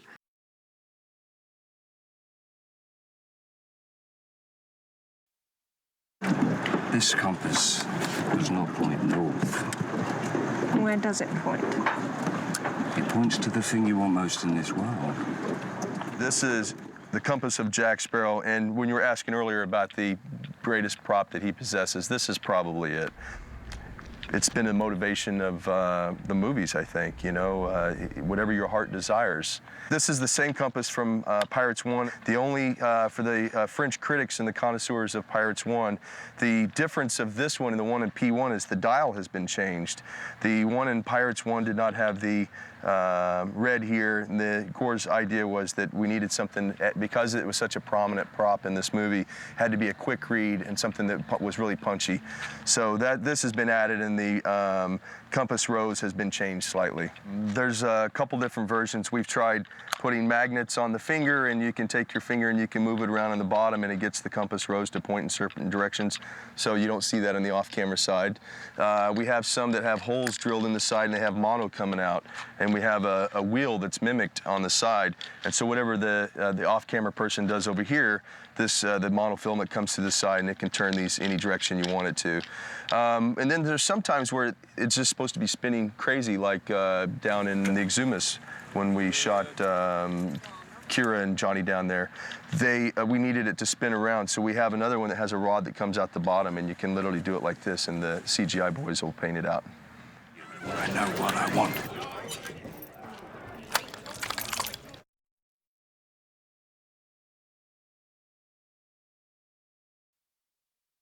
From Pirates 1, there were no costumes left. We didn't have any Jack Sparrows. So 2 problems arose immediately. There's a 2-year gap.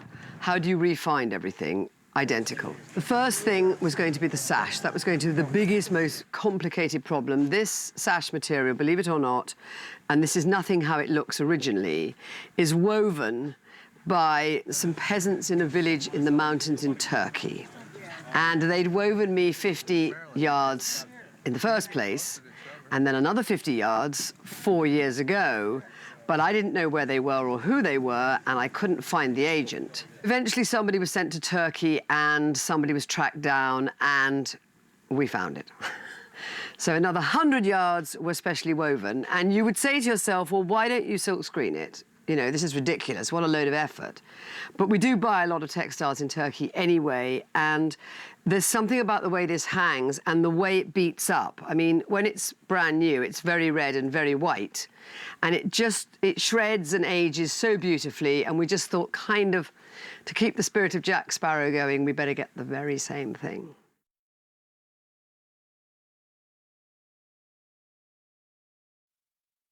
It wouldn't be right if Jack didn't have keys to the Black Pearl to get into the rum cellar. So that's what these keys are. Early in the movie, he takes a trip down to the rum cellar, and that's where he meets Bootstrap Bill. It starts off with size and what looks right in the hand, and how many you're going to have, you know, so you can rummage through a few of them and then easily enough find the right one to put into the door. And he doesn't, you know, it has to be actor friendly also. You don't want to give them 20 keys and they can't find the right one.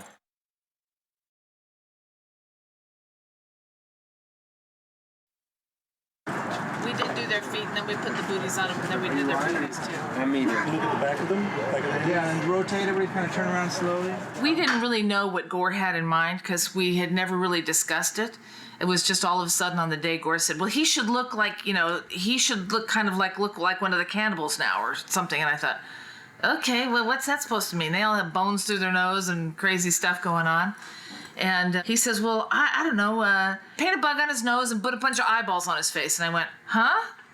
So we went to the set, and Joel and I kind of did it together, and he goes, no, here, Joel, paint a bug on his nose. So Joel painted a bug, and he goes, okay, now put the eyeballs on. And that was our first day of doing that makeup, and I thought, I looked at Joel and I said, I never would have thought of that, would you? And he says, I painted the eyeballs really great so that they actually looked, kind of resembled eyeballs with a little sparkle in them, so that when they do the scene with his eyes closed, when he has his eyes closed, it even kind of fools me. I mean, when I first saw it, I went, oh, that's cool. And he opened his eyes and I went, oh, yeah, that's right. He had him on his eyelids. You know, you kind of forget all of that until you actually see it happening.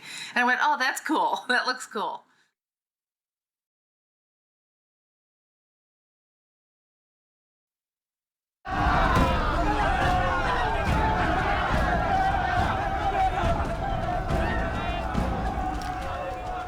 Johnny came up with an idea that he wanted a toe necklace. And this is from discussions that he and Gore had been having. That's fantastic. Oh, is it one of those cartoons? It's the only thing that bothers. Someone comes to you and says, you know, hey, we need a toe necklace. You can't, there's no strip malls, there's no prop houses, and we have to rely on ourselves. And that's the great thing about a crew this size, is really you can do anything you need to. We went to V, Neil and her department, and they molded some of these toes, they sculpted some of them, they took some of their bits and pieces of nails and they put them in there. And you can see they even punched some hair in them.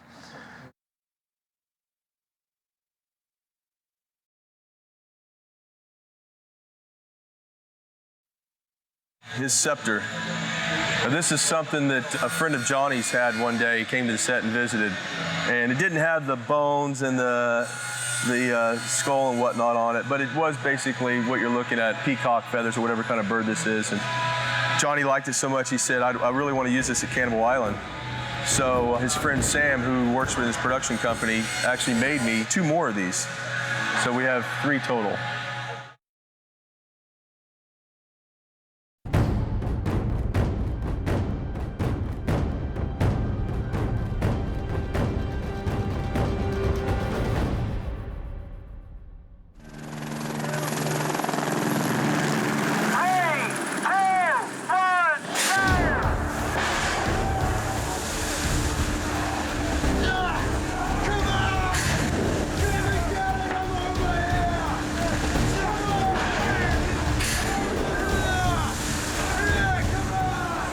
I was wired for that sequence. They tend to wire us for all the flying around the place kind of sequences. For Will, it's his moment of taking control of the environment. It's fun stuff like that when they get the water cannons firing and the debris flying all over the place. It's kind of acting made easy because it's all kind of happening and you're reacting to things in the moment, so it's kind of fun. Like I said, I do all my own stunts. We have a great team of people, you know, who are helping get it done and done in the right way. Just feel the rhythm a little bit. Boxing match, right? George Ruge is our stunt coordinator, and he did the first movie with us, and we brought him back for the next 2 because he just did an extraordinary job. Orlando came in here ready to go. Get ready, and He's pretty adaptable to things and can pick up choreography real quick. By the end of Pirates 3, this will be my 6th movie with Orlando. And they've all been big action movies. So he has a lot of background in that area, and he's got a lot of action to do, a heavy load, really. Orlando, so when you finish the loop, bap, bap, bap, bap, bap, bap, bap, whoa, that's we should do that. Yeah. And then let Jack will start it. He'll do the rap, and then just do another one. So let's see that. That one. Yeah. No, the legs come out here.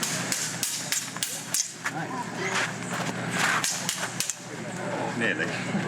It's going to be good, though. That's great. We had extensive sword training, which I've actually gotten quite good at over the past few sword movies. The body has muscle memory in the same way that your brain does, so after a while, you kind of, the more you do it, the easier it becomes. Head over there. Marika, you copy? Come over here. So have you got little holes through that? Is that where the gas is coming out? Yeah, the top piece is up there. And it doesn't, okay, good. So,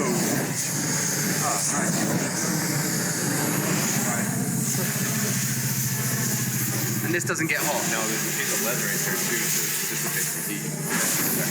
You alright? Everybody's safe. So if this one's down your sleeve, drip it on it. I think this is a fireproof thing, so. there are 2 keys. One, just don't touch it with the other hand. I'm not going to stop that thing moving, right. You know what I'm saying? Don't ever hold it down like this for any length. Obviously, yeah. Yeah. That's that move. Bring it back.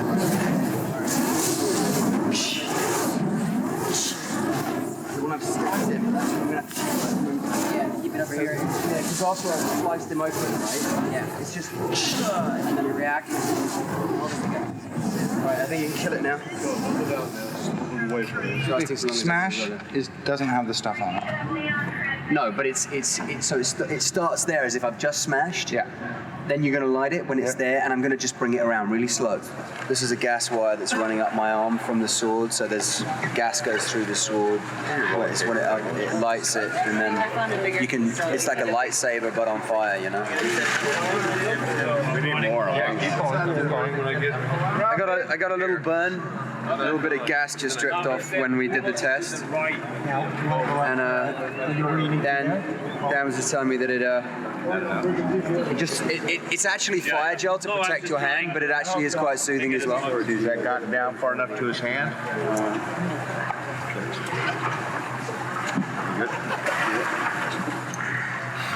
Wet leather.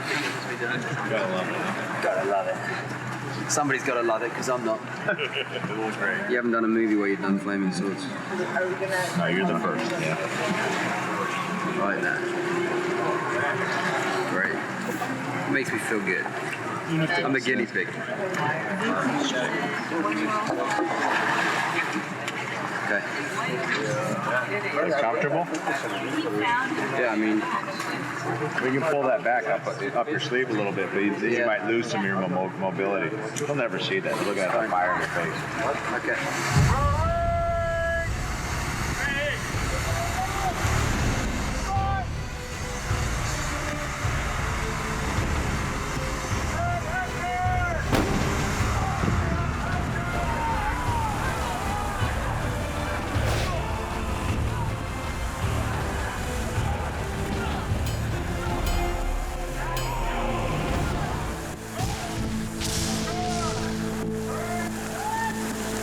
It's fun to be up there and feel like you're actually getting to do some of the stuff that is going to end up on film. I mean, I'll do as much of it as I'm allowed to do because I do enjoy it. It's like every boy's dream, you know, and I really feel like I am living a lot of those sort of boyhood dreams.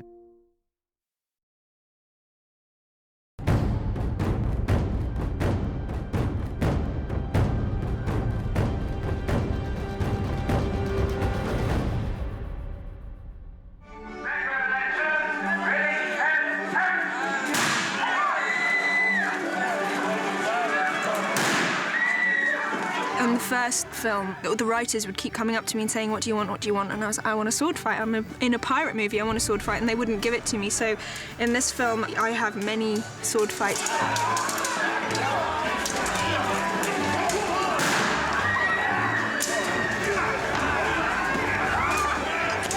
It's been great. I really enjoyed doing that kind of thing. We've got an amazing stunt team, really amazing, and my stunt double, Lisa Hoyle, is absolutely brilliant, and she's very patient and takes me through absolutely everything step by step. So pretty much by the time we come to shoot, I can actually do most of it myself. I think she has a photographic memory or something. We'll show her the choreography, and 2 weeks later come in, and she's got it. She remembers choreography. You never have to do a take two because Kira screwed up. She is more physical in this film, and she's essentially playing a man part of the time. That's how it starts out. And, you know, her character has developed into really one of the action heroes of the movie. I'm a huge believer in if this is something that my character's got to do, then I want to at least know how to do it, you know. And if you're shooting an action film, then it's really boring if you don't actually do the action. There's a huge sense of achievement as well. You know, most of the time when we're shooting this, it's kind of really all I have to do is go in, they shout action, I go, and then they shout cut, and then it's about half an hour reset. You know, when you're doing the fight sequences, a lot of the time we're having a full run at it, so you really kind of, you can get into something, you can get into a flow, and that's fantastic. It's tough because we had to take Johnny and Orlando and Kira during pre-production. They had to work, 6, 7, 8 hours a day just on their coordinating their stunts with George, our stunt coordinator. Ready?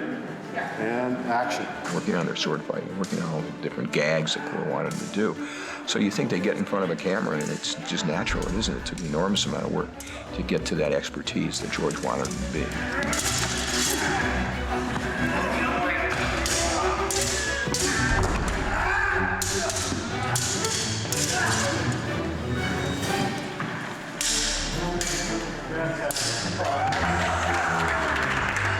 Jack Davenport playing Norrington, we both worked on our own.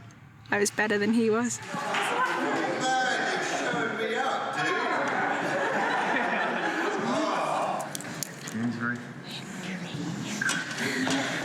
Another war one. I know. Join my collection.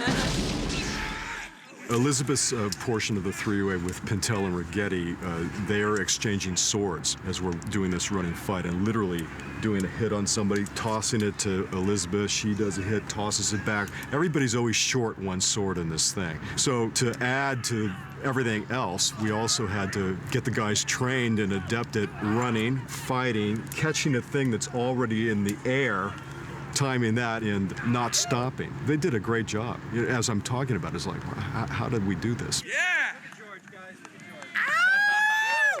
The throwing and catching is really tough, and it's difficult because it's so hot. So you feel a lot more tired, a lot more quickly. So the real exciting part of the fight is the sword chucks. So we toss the swords and catch them and fight, toss them, run. It's pretty cool. Kira is the most badass of all of us. She's the best fighter, and you don't mess around with Elizabeth Swann. In fact, if you catch her and she's only got one sword and you got two, you might as well hand yours over.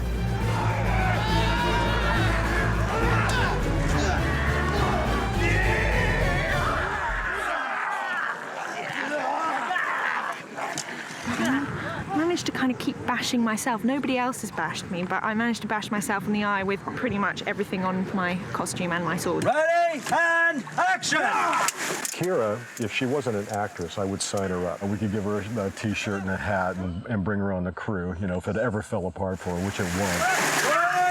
I love it. It's not really that. It's nice to feel like you're part of the team, and what George and all his guys do is kind of invite you into the team, and that's just brilliant.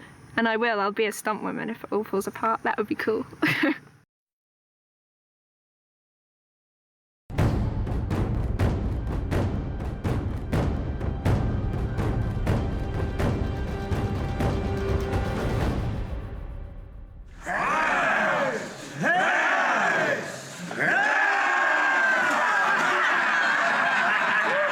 There's nothing like a bit of pig's urine to really remind you you're working in Hollywood. Gotta love a stuntman.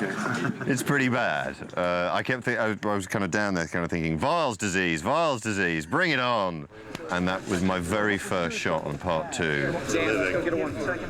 I managed to instigate a bar fight that involves, I think at its peak, there were probably 150 people beating the crap out of each other, and me and Kira in the middle of it. Kira doing more fighting, I'm doing more drinking in the middle of it. I do a little bit of fighting, but it's kind of drunken fighting.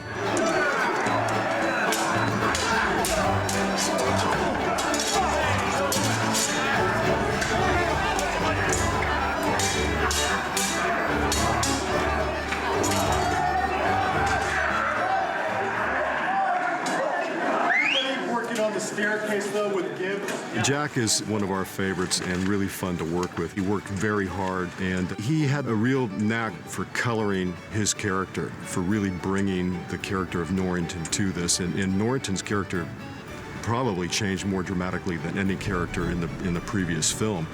My story.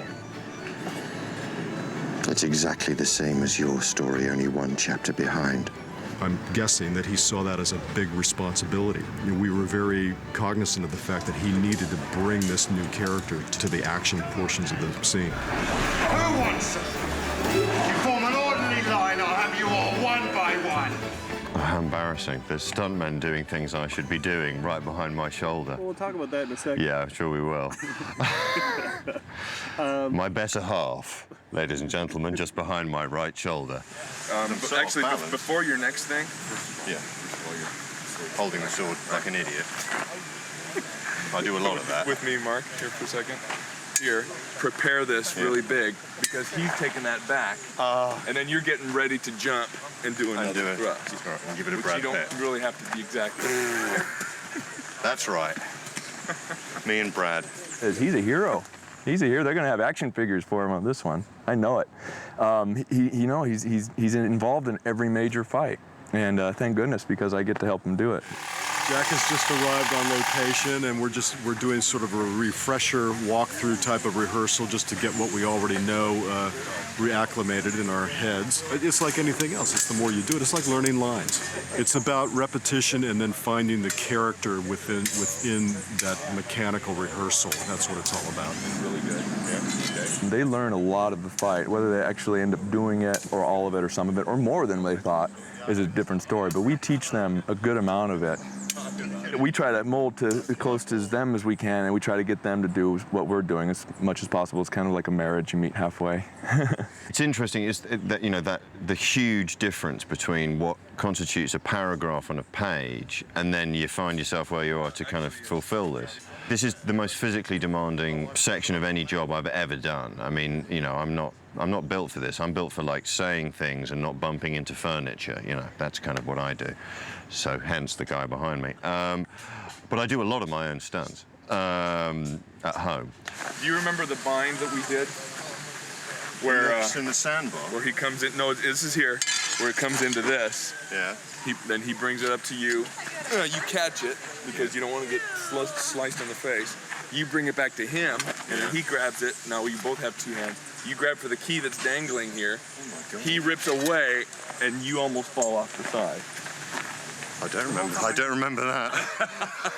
Obviously, what you have to do when you shoot these things is you have something that's a lot wider and generally will involve the stunt guys because there's no way we're going to be able to do it better than them. I mean, these are world-class athletes, incredible performers who have been rehearsing this for months and months on end, and their job is to make us look better. I mean, and they do.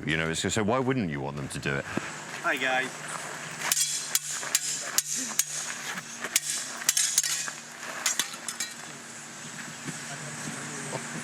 Nurse. The stage direction in an earlier draft of the script, I said something like, Jack looks at Will looks at Norrington looks at Jack, and it just says something like this.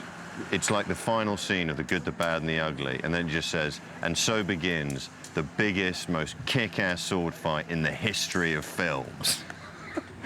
And I thought, great, I'm in. I'm fighting and I'm meant to be drunk. How good is that? I challenge Davy Jones.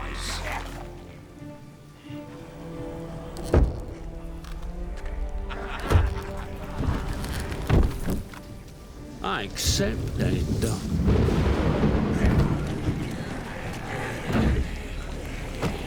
I wager everything I have. I only bet on what's dearest to a man's heart. Else there's no way to tell if he's bluffing. What a man is willing to risk or not to risk, that's a measure of his soul. Try it again. One more time. I'll say one more time right away. I think it's important to create the same kind of fun and environment that you had in the first movie. And since we created these wonderful pirates that turned into skeletons in the moonlight because they were cursed, we had to find something else to replace that. Davy Jones is wounded so deeply. He's famous in mythology for having torn out his own heart in an effort to never feel that way again. 100 years before the mast. Will ye serve? I will serve. Davy Jones is this marvelous character that was created by Gore and Ted and Terry and animated with the geniuses up at Industrial Light and Magic. We made the decision on this film to cast actors to play the parts, and they're in the shots playing the characters, and we're going to put our CG versions over the top of them. Liar! Bill Nye makes him a real character, and yet you really can't see the real actor. So that's a very difficult thing to do, and when you see Davy Jones, you'll realize how brilliant he pulls this off. Jack Sparrow. When Bill Nighy was cast, we wanted to incorporate his face into it. So we ended up mimicking a lot of the signature features in his face. Very high cheekbones, sort of elongated, chiseled jaw, but then the jaw has to kind of flourish out into this mass of tentacles. So we started breaking apart how we were going to come up with translating from the artwork to a three-dimensional model. So we start with scanning the actors, and that's a process where you're collecting three-dimensional information. They put you on the platform, and you can see your body forming on the computer screen, so you're now cyber-scanned. So they then have what they call all of your information. They have all of your data. And from there, it branches out into a lot of different departments. Our job is to give it the textural quality. So in looking for Davy Jones' skin, one of the other painters was getting coffee, threw his coffee cup away, looked in the trash can, and there was a coffee-stained styrofoam cup. And he just thought it looked interesting, so he took it, scanned it in the flatbed scanner, brought it into Photoshop. I saw him using it, and I said, "Hey, Ron, what's that? It looks great." And he's like, "Oh, it's a dirty coffee cup." And so I brought that in. What we're looking at here is the actual result of scanning a chunk of that dirty coffee cup. And you can see if I turn the layer on and off, it takes what's kind of a milky, not too defined image and turns it into more of an interesting pattern. All that work with the coffee-stained styrofoam cup gets applied right here on the face of Davy Jones, right here. This is all part of the pre-production, and then eventually you're getting into shots. Background action and action! Then you're a poor captain, but a captain nonetheless. Have you not introduced yourself all these years as Captain Jack Sparrow? If you start with a really good cast actor like Bill Nighy, he owns that performance. You can condemn an innocent man, a friend, to a lifetime of solitude in your name while you roam free. Yep, I'm good with it. Shall we seal it in blood? I mean, ink. My working costume is a deeply attractive grey tracksuit. Poor Bill is hopping around with a load of dots all over him, which I'm sure wasn't how Gore sold it to him in the first place when he said, "Hey, who doesn't want to be a pirate?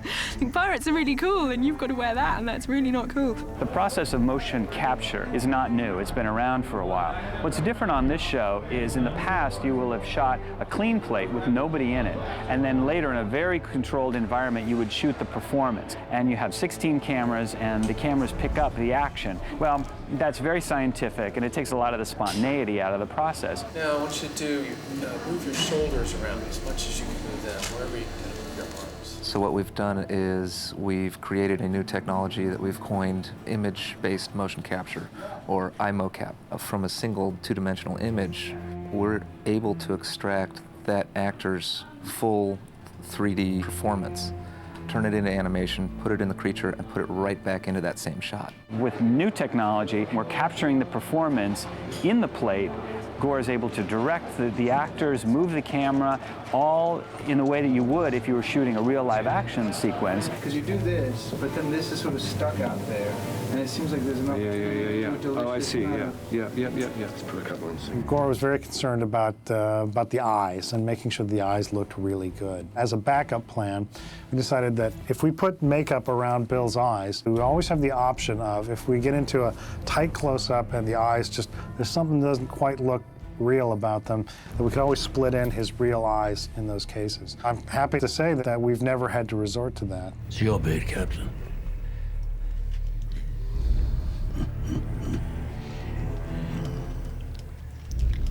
Four. Everybody thought Davy would be this big, serious, ominous sort of character, and Bill's kind of made him really funny and unique and odd. Your son was fortunate enough to find a ship, and yet not so fortunate as to find land. He does a lot of very interesting, quirky things in the movie. Price. And they're the kinds of things that if what amounts to a committee is working on that later, that somebody would object to it. Because it's a communication between Gore and Bill on set and they work this out, I think we get a higher level of performance that doesn't get sort of discussed to death. He's like literally the man of 1,000 faces. Like every shot, we're discovering some new facial expression, and we have to make new controls to get that expression. We're recreating the entire facial performance with almost 700 shapes. Anything from raising the cheeks to blinking the eyes to moving a small portion of the lip. It can only be a woman. He would probably be uncomfortable to know how closely studied his face has been by a whole group of people here at ILM. You go frame by frame, watching the performance, listening to the dialogue over and over. It can only be a woman. 3 3s. 3 3s. And then the other part of it is we're trying to translate all of that onto a character that has an octopus on his face. One of the first areas of concern was how are we going to deal with the beard of tentacles? We knew we couldn't hand animate those because there's about 40 tentacles on his beard and he's in hundreds of shots. Would have just taken way too long to do it manually. But they need to have their own animation. They're not just hanging there, they're all kind of writhing and moving. They have to respond to his motion so that when he moves, that they follow the motion. They have to collide against each other so they don't pass through each other. But they also can't be friction-free. They need to be kind of sticky. So one of the analogies we were using was imagine a piece of wet spaghetti against a leather jacket. You know, that they're not just free to slide. So that as he moves, you know, they cling and will sort of peel off more slowly. We have this sense of stiction. They also have to be able to be directable. So at times we want to be able to do keyframe animation, like when he holds up the key. So it's sort of a tricky mix to kind of get all those different aspects of the motion to play nicely with each other. The experience of acting, the same things are required of you, generally speaking. This is slightly different, given the fact that I'm, playing a man who has a beard that can play the organ, which I must admit so far has been outside of my experience. And what we've asked Bill to do here is a very difficult thing because he doesn't have the makeup appliances on to let him really see what the character's going to be. He's got to hold that all in his head. He's so fantastic in how he moves, and he was really feeling it more than I think a lot of actors would. Essentially, we start out with Bill Nighy's performance here, and he sort of mimics like he's moving his chin around and dragging it back and forth along the keyboard. And they actually had somebody on set that actually could play the organ as well. And so we could use this as reference. It starts out like this with just them all stuck to his chest. We did them sort of like the fingers of a hand. So we had 5 tentacles on each side sort of playing the major notes and the major beats. And then we had the extra ones to sort of do some flourishes and make it feel more octopus-like. When they were filming the organ sequence, Bill Nighy had this prop tentacles, which Orlando can interact with. The two of them worked together to stage this elaborate performance where Orlando picked up the tentacles with one hand and then transferred them to another and then used a pencil in his mouth finally to get the key. It's a real challenge for our animators to basically match the performance of the tentacles to what Orlando was doing.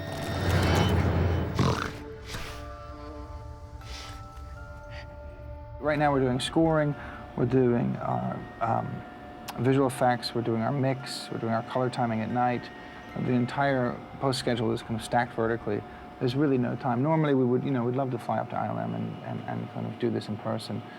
But this is the next best thing. So we have these transmissions scheduled, usually once a day. Okay, so this is pretty close. I think we've made a lot of improvements to it. Some of the last work that's being done is better shadow. Is it going soft before the rack to Orlando, or is that correct?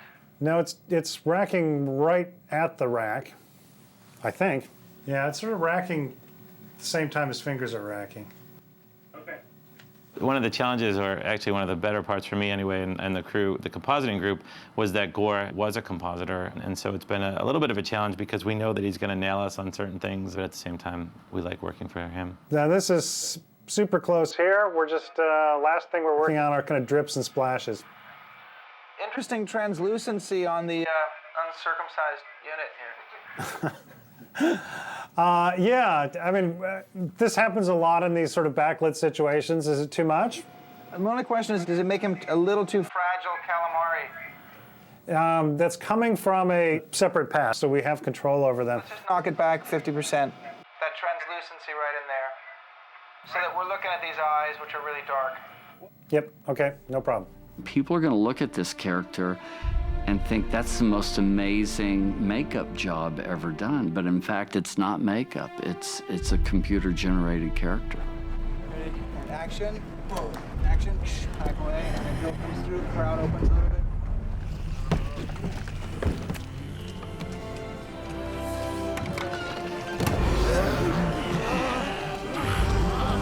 Damn you, Jack Sparrow!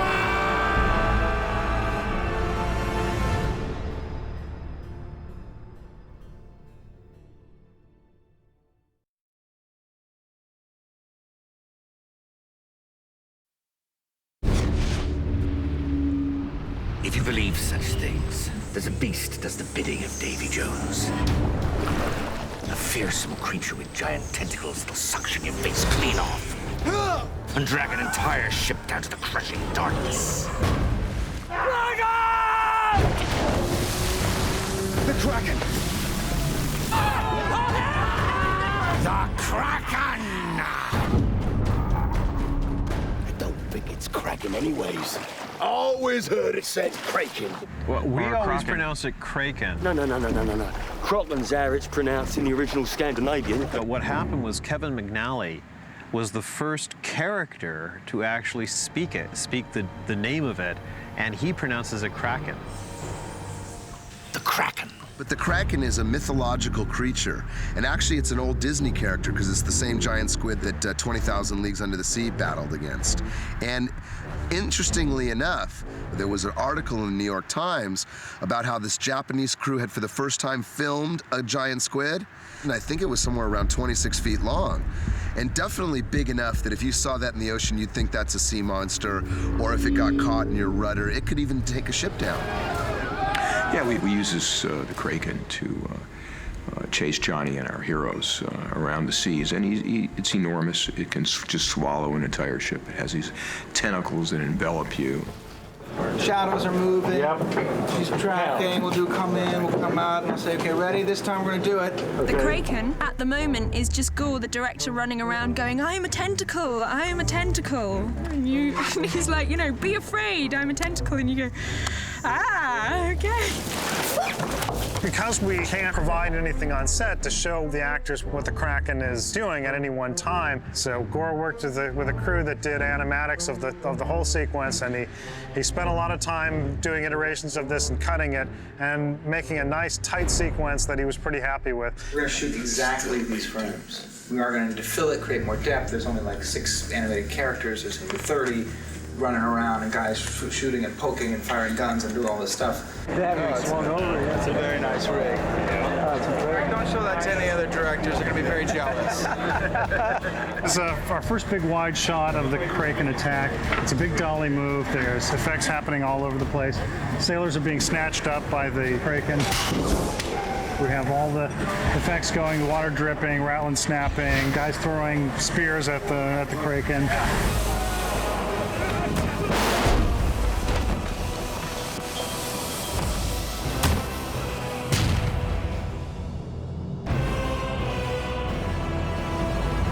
This one is a good example of a really complex shot. So there was a couple of things that we needed to do in order to finish the shot also.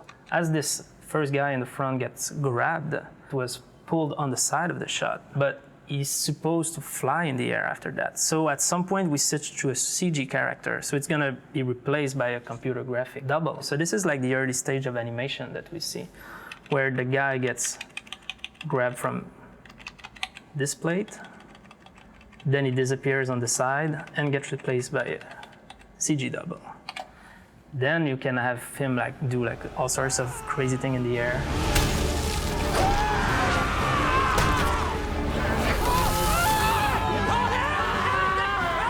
I'm in favor of using CG for what CG is good for and using real practical elements wherever possible. They have a scale and a realism that's hard to do artificially. We're simulating a giant Kraken that's coming and grabbing the ship and ripping it in two and pulling it down and killing everybody. We actually had 2 big giant pipes filled with 30,000 pounds of cement, so 60,000 pounds of weight crashing down on top of the deck. Today we're just doing the physical effect of breaking the ship in half. If you notice, the masts are missing because we'll be putting them in later. If we had them on now, we couldn't get these cameras in close. Well, in order to get this ship to split in half, here's what we had to do. We had to score and take all the steel out. This nice white cord, we routed through the wall, so that'll blow out all the wood and split it in half at the moment. Got a haircut today in honor of the Kraken. Once this last camera guy's off, are we ready to go hot? Copy that. When he's off, let me know. Start locking it up now, please. So everyone's off the boat. Everybody's off the boat? Okay, guys, let's get everyone to the lockup now, please. Everyone to the lockups, please. The effects department is ready to go hot. So stand by, please. Okay, picture is up. Picture is up. All right, roll those two cameras. Roll, roll, roll. Cameras are rolling. Let him get out. Clear out, boats. Clear out. We're rolling. Boats are clearing. Stand by. Boats clear. Hang on, boats clear. Hold on. Get out of there, Marty. Clear. Everyone clear. 3, 2, 1, go!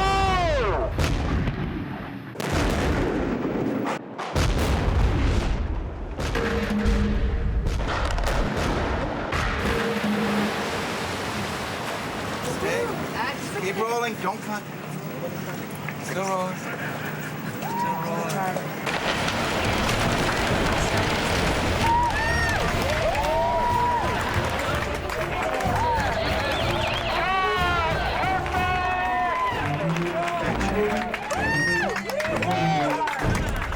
It all started with a plate that was shot in the Caribbean with a full-size boat. And we started by erasing those tentacles and later replaced them with some CG one. Of course, there's a couple of places like this and this where we see that some of the boat pieces were missing. In the end, we had to take all the masts off the ship. The final shots all have miniature masts that were photographed high speed and then added in. They shot a couple of people on another set. So basically, all those crew members have been added on the deck right there. So we can see them pretty clearly on this side. On the other side, they're kind of all hazed in. There were a lot of on-set environmental effects, the splashes, the flying wood debris. All those things we relied on really good compositors to put tentacles back behind this piece of smoke, but in front of that, and behind this spray of rain and in front of that. Putting the tentacles into all of that, it was extremely difficult. Hey, can I quick show you something here? Yeah. One of the main things that we're still working on is really getting this, the edge around here working, getting those, the tentacles, the suckers slapping against the deck. There'd be little tiny water splashes on a bunch of those. I think we need it to register, because it's so fast, it's just what is happening. And we'll put a sound on there that's, you know, yeah, and I figured the splashes would kind of help sell that idea of the things striking the edge. Okay, so this is a sequence that I'm working on.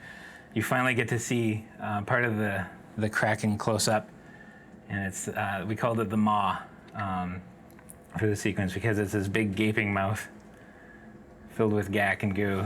When the Kraken opens its mouth, big stenchy, smelly goo comes out.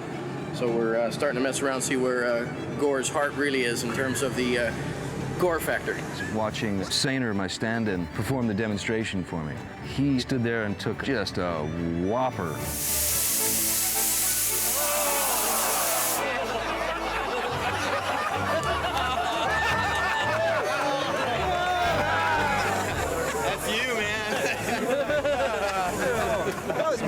As a matter of fact, it reminds me of the time when...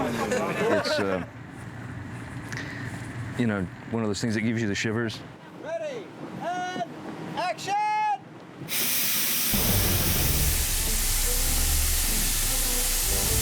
You know, this stuff is made with concentrated saline or eye drops.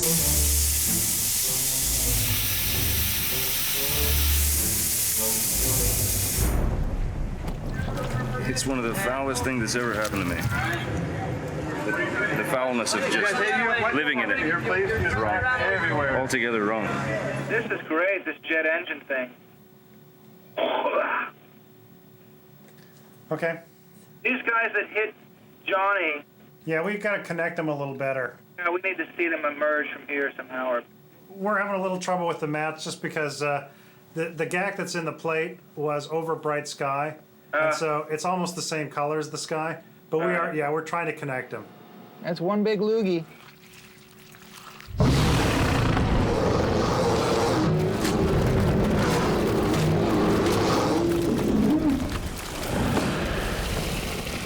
Yeah, that was pretty gross. Really, when you get down to it, it was absolutely disgusting. Not so bad. Good fun. Hello, Beastie.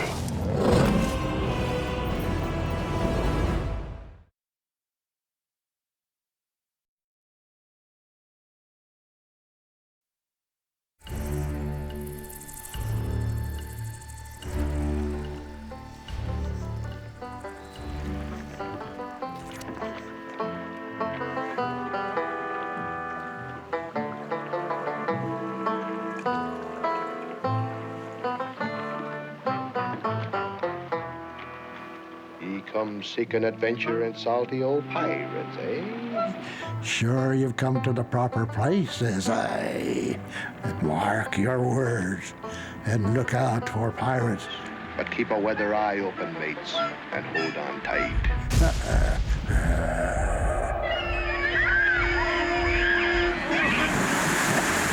Pirates of the Caribbean is, without a doubt, one of the classic attractions at Disneyland because it takes you away from the real world and carries you into an adventure beyond belief. And one of the ideas that our Imagineering team thought up was that we should go into each of our classic attractions and sort of spruce them up for Disneyland's 50th and add new magic. We want to walk each of the scenes. We're on a little tight schedule, so we want to hit every scene quickly, identify any issues or concerns that we have so we can go back and work with those. Okay, you guys ready? That's good. We started with the notion of going into Disneyland's Pirates of the Caribbean and adding these new enhancements. And Walt Disney World got excited and said, well, we'd like to do that too. So it got us really excited and it got us really busy. And as we were doing that process of taking a look at Pirates of the Caribbean, we had an opportunity for the Pirates of the Caribbean movie had been released. And so we took a look at what are the elements that we could put from the movie into the attraction, just like they took some of our scenes from our attraction and seamlessly put them into the movie. Come on now. Come on, Dougie. Come on. Get closer. Now we have a whole generation of kids who have grown up with the movies and the DVDs and know those characters better than they know our theme park characters. So when they come to Disneyland or Walt Disney World, they go on our pirates, they say, where's Jack Sparrow? Where's Captain Barbossa? How the blazes did you get off that island? I'm Captain Jack Sparrow. Imagineering and the people who create the Pirates of the Caribbean at Disneyland are adding some of our iconic characters to the ride, which will be thrilling for us to go through and see characters that we helped create now be part of the Disney lore. This is Mr. X. Mr. X, how are you? Extensio. Nice to meet you. It's been a lot of fun, your legacy, and we're challenged by it. I'm a great admirer of many, many things you've been involved with. Thank you. X Atencio, who was my mentor at Imagineering when I started as a writer, who of course wrote the dialogue for Pirates of the Caribbean, wrote the lyrics for the song. He was quoted years ago when some of the things were changed in Pirates of the Caribbean of, don't tamper with my baby. And because X is a good friend of mine, I was doubly cautious as we were moving forward. But when Walt Disney was alive, he loved Disneyland because unlike movies where he said, once I finished it, it's finished and I can't touch it, the parks are a living, breathing thing. And when Walt was alive, he was constantly tweaking and plussing and adding to his attractions. And that's one of the things he loved most about it. We continue to do that as Imagineers today. You believe in pirates, of course. Oh, yes. So what we decided to do is not change Pirates of the Caribbean at either Walt Disney World or Disneyland, but enhance them. What we want to do is bring those fabulous characters from the Pirates of the Caribbean movie seamlessly into the attraction as though they've always lived there. I'll see you today, me Jones. So the idea here in this scene, the captain is going to be changed into Barbossa. So he'll be the Geoffrey Rush character. The lines that Captain Barbossa says on the ship play against all his existing dialogue. So all the other characters in that scene are saying the dialogue as they always did. So everything that was done was meant to blend in and pay homage to what X had done. So this is what we did all the way through. I mean, with X's work, with Mark Davis, with Blaine's sculpture, everything we did, we wanted to plus it, not tamper with it. While we're bringing in elements from the movie, we're also actually doing some enhancements to the overall attraction. Even the dead need to be refreshed once in a while. You know, this would probably be like up higher. I mean, that's just fallen down, so. We're actually going in and redigitizing all of the original audio tracks, so we'll have new audio tracks. Where be the treasure? We are going in and enhancing the show lighting. Yeah, you're right. I think maybe the moon can be a little smaller. It starts from concept sketches in terms of the pose and the development of the story. How does he fit into that? From that, our sculptor takes that character that we were trying to create and creates a plaster of the head so that we can then go into actually fabricating this fabulous figure. The challenge of each individual is trying to somehow, through this surface of clay, getting more than just an external surface, but something that evokes some kind of emotion. We have a little time to capture it because we're on a ride vehicle, and so we see these images for just a very short period of time. Show them your larboard side. We want the redhead! We want the redhead! Where'd you scum? You're in the throne. You're enjoying your jewels. In your left hand, you have sort of an open hand. The reason we need to use a real person when we're positioning the figures is because the artificial figure that we create is actually capable of doing things that real bodies can't do. And sometimes, even if you're just a little off, the guest will look at it and say, that doesn't look right. And they may not be able to tell you why. But usually when you see something and you say, that doesn't look natural, it's because somebody didn't do the research. And so that's why we make sure that we do the research. This is the initial prototype, which is sculpted in foam, and then these pieces will become butyrate shells that are just a thin shell, but they go around the mechanical exterior to fill out the clothing. There we go. Thumbs up. There you go. Thumbs up. Good job, Scott. Thank you very much. Scott, and Scott's ahead of schedule. Whoa. We like that. What we're doing now is doing the final touches of his final posing, making little changes here and there to make him look like he's fitting in the chair, make him look like he's got the attitude. So you're probably right. This is the skin room. This is where we manufacture the skins for the animatronics. This is hot melt material, which is our traditional skin material. Decision was made to use this traditional material on this show because it maintains the aesthetic look of the ride. All the skins in the pirate ride are hot melt.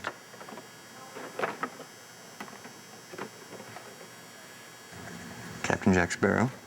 After the plastics has been completed, and we get the skull and the skin, we take our mechanism and place that inside of the fiberglass shell.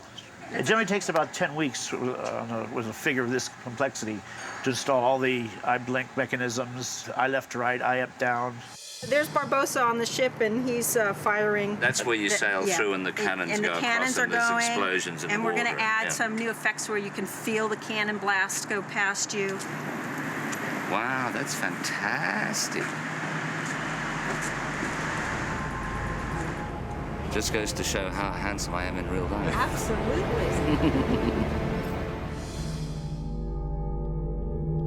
We're also doing a new rehab to the treasure scene. No fear have ye of evil curses, says you. There will be lots more gold and jewels. One of the challenges of creating this treasure has been the actual making of it, because most of it really isn't available In the case of these coins, for instance, we've made them a lot like real coins would have been made of the period, actually creating a stamp that we carved out by hand, and then we stamped each one of these coins individually in clay so they'd each be a little different. Once we cast them up, we're going to use some actual gold leaf on them, and you can see that they translate well from that initial clay state into gold. We were actually lucky enough to get the Aztec chest that you may remember from the first Pirates of the Caribbean. And we thought what would be interesting to do with that would be to have a little vignette where it stands all by its own as kind of a last little thing to see to catch your interest. Here's the Aztec chest from the movie. Creating a costume for an animatronic is an interesting challenge for many reasons. One, they don't move as a human would move. An animatronic figure will do the same 30 seconds or the same minute and a half of animation, wearing through in spots that would never happen on a human figure.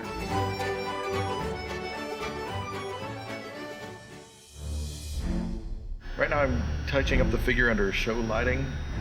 Normally when we paint it, it's under white light, and you make it look good under daylight. But then once you put it under lighting with the heavy gels, all the shadowing starts getting softer. So you have to go back and actually accentuate it, then it brings out all the dimension of the figure. The completed figure is awesome. You look at it and just think, oh, what's he doing here? Every move is a Captain Jack move. And as an animator, you have to study and get in performance. Study how he would move. Yo ho, a pirate's life for me. We'll start getting the audio tracks in. Drink up, lads. There's treasure enough for all. And you start looking at the figure and going, oh, well, that's scary. Yo ho, yo. By the time Captain Jack Sparrow, the figure's completed, he will have roughly 15 to 20 functions. Johnny was really helpful in working with us to make sure that we got the essence of Jack Sparrow correct. He was so great throughout the whole process. He was very helpful. He, of course, recorded his own dialogue. He approved and worked with us on all the sketches. And I think it pays off in what we created.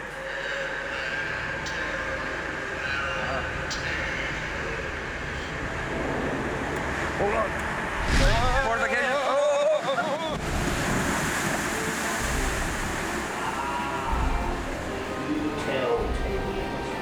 So says I, David Jones. Really nice effect.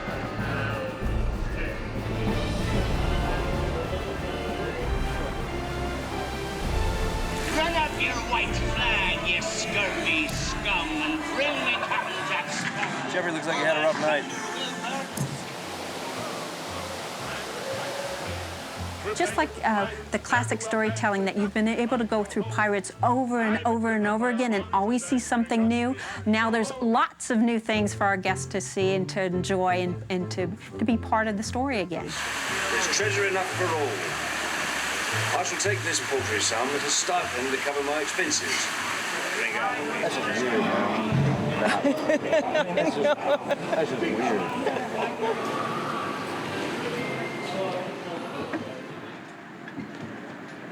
Sir. So this is a chase scene where Poop Pirate meets Captain Jack Sparrow. Unbelievable. Well, I've always loved the ride. Very proud. I'm honored. Can I touch him? Boy. It's a little more than spooky. I mean,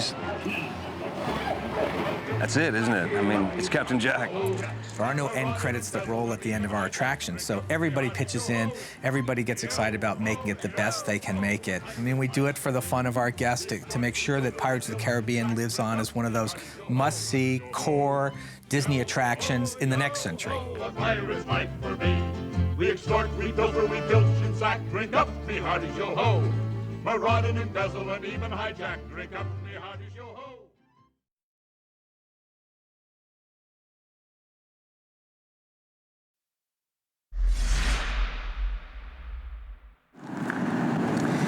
Where's the rest of the crew? These cages we're in weren't built till after we got here.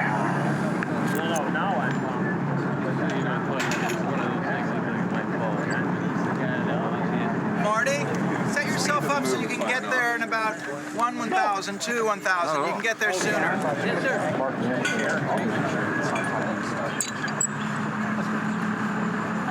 Everybody's clear, we'll take her up. Okay, let's get clear. We're done. You have a good time off. Come on. Huh? Is this actually just really swinging? Oh, yeah. No. Oh, yeah. No, it isn't. Oh, yeah. The new ride at Disneyland. So not quite like a control thing on this like yes. We're not quite sure what's going to happen. Haven't tested it yet. We don't know. Make sure you guys have got a foothold, because when we swing up the other way, you might slide back down. Yeah.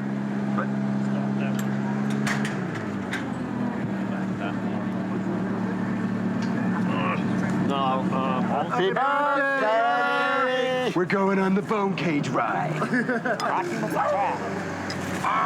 Good. We're ready now? That's right. Yeah. We got about a 4-foot lead or 5-foot lead until it's going to snap. Right. Okay. Okay, let's shoot. Here we go. Here, I'm going to... Roll sound. 53, Papa 1. Gonna get speed? Rolling. Ready.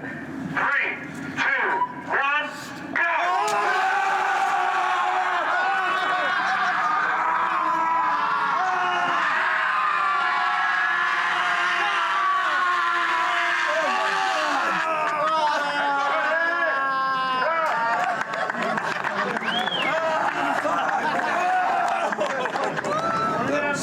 That was great. That was brilliant. All right, we're resetting. One more time, please. No. I think we're going to get Gibbs' face. Gibbs that never makes the... See it again? See Gibbs never...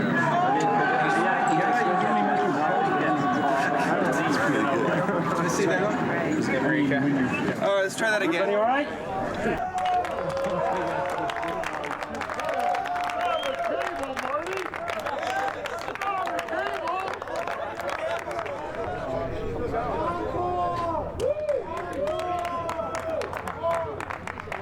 I was feeling a little sick on the way to work, so that's really my excuse for puking. Sorry, Gore. Yeah, no laughing. 1, go!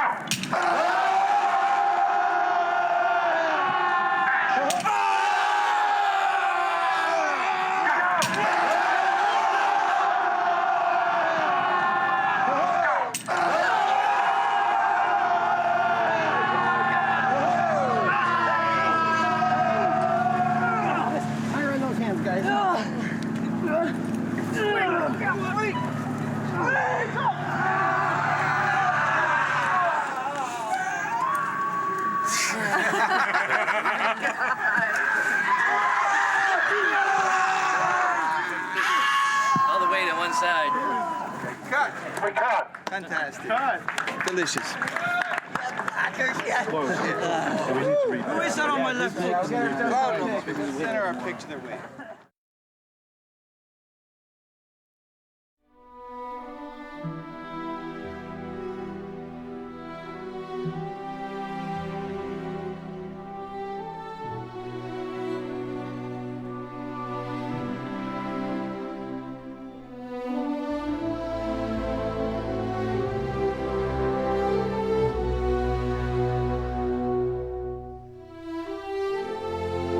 I love photography and I love taking pictures. I've been doing it since I was 6 years old. And there's so many interesting images that you can capture when you're on these fantasy movies. And you know, Gordon and Derek Kowalski, they're such brilliant visualists. And when they set up those shots, they do you a big favor because they have all this beautiful scenery for you to work with and beautiful angles and beautiful light. So it's nice for you to be able to piggyback on them and capture some of these wonderful images that they're creating. What we did this time is we took a vessel, an actual, ship, a tugboat, basically, and built a ship around it. Built the Black Pearl right around this other ship. So it was seagoing. It traveled from Alabama to the Caribbean on its own. It's still with us. It's not, on the first movie we had, portions of ships that were on barges, but never really an entire ship that could function on its own. And this time we did that. Jack finds out that he's being chased by this character called the Kraken, which is a sea creature. So the minute he hears that the Kraken's after him, he finds an island. Unfortunately, the island that he picks is inhabited with cannibals. And Jack, being the clever sort of fellow that he is, convinces them that he's a spirit and a god, and becomes their king. But what the cannibals decide, since they all want to have that spirit and that godlike quality that Jack has, they're going to eat their king. And so they're getting ready to roast him. Samuel. Martin Samuel, please. You got to work with great actors. I mean, you know, Johnny, everybody wants to work with him. He's one of our greatest actors. He loves his character. His character is so clever and so smart and so much fun and heroic in a kind of underhanded way. He loves playing this character, and he keeps, you know, adding things to the character, whether it's his wardrobe, the stunts he pulls in the movie, or how he manipulates things. You know, Orlando is a hard-working actor. He works at his craft. He's done an enormous amount of work between the first Pirates and the second Pirates. He's worked with Ridley Scott. You know, he's worked with some terrific directors. And again, he's embellished his craft, gotten better. And when you start out when you're really good, you know, you only can go up. He keeps going up.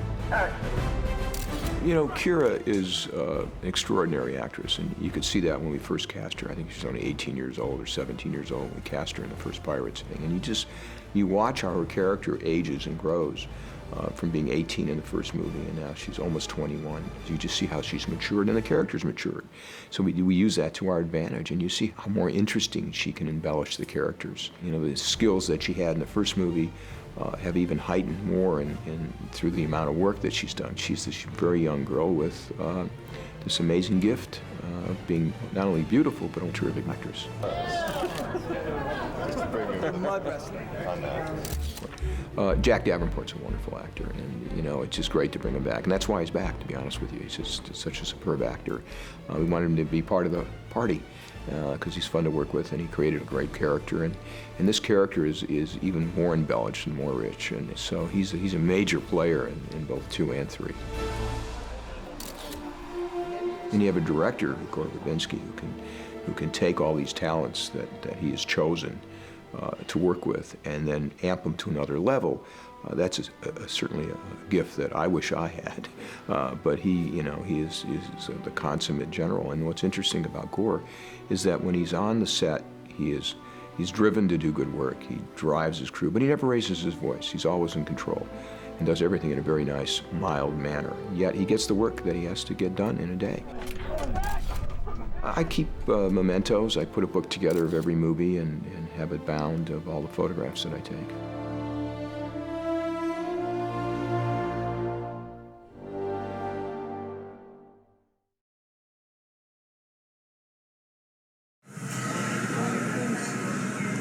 We're gonna go to this nutty little premiere, you know, when everybody's ready to go. Have you seen the red carpet? Yeah, it's nuts. This is behind the world of Walt Disney. This is where all the creative people do their work. A lot of stations where there's different TV shows, radio, photographers. Good. We're gonna bypass all of that, right? Not if I want to maintain any kind of job.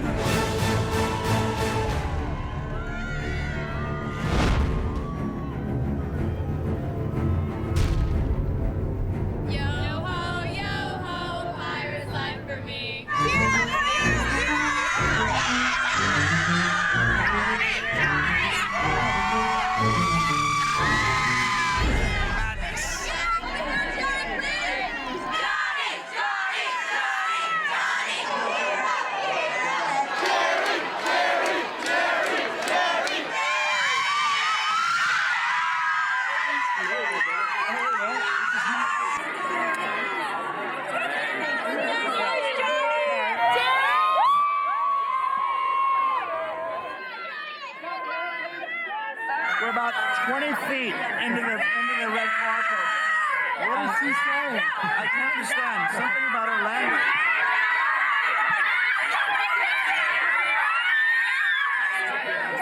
Jordy, how are you?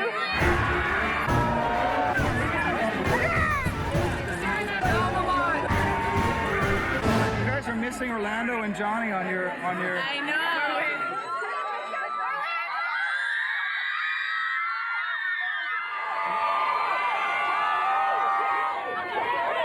What day is this? Where are we? What are we doing? What day is this? June 24th. It's a Saturday. We're the premiere here at Disneyland, and it's it's really fantastic. I mean, people seem to be very excited. It's the whole kind of Pirates, fanaticism at its best. I mean, look at them. Just look at them. Don't film me. Look at them, man.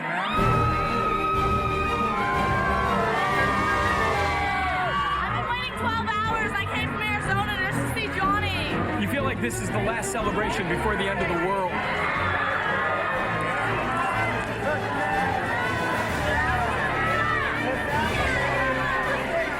Tonight is young. It's exciting to watch. Right. Every day was a lot of laughs. I mean, that's the only way you could get through it.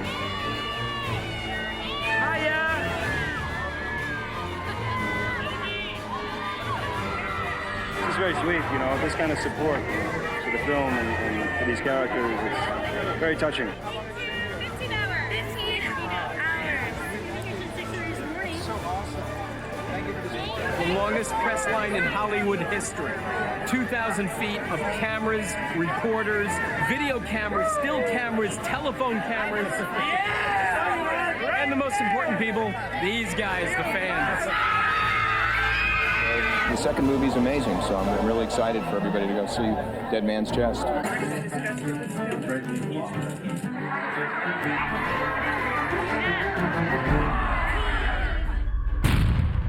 And now, it's time to meet the captains and crewmates of Pirates of the Caribbean, Dead Man's Chest.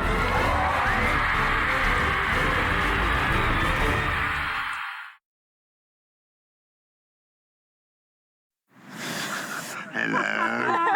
Roll camera. Hey, camera Mark.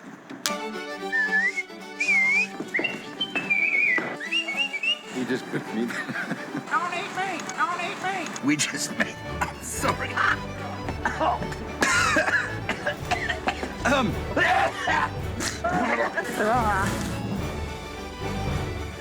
That was dreadful.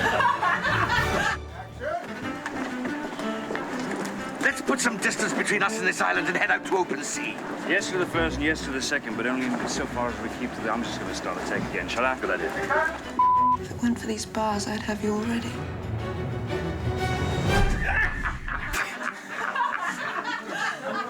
Jimmy!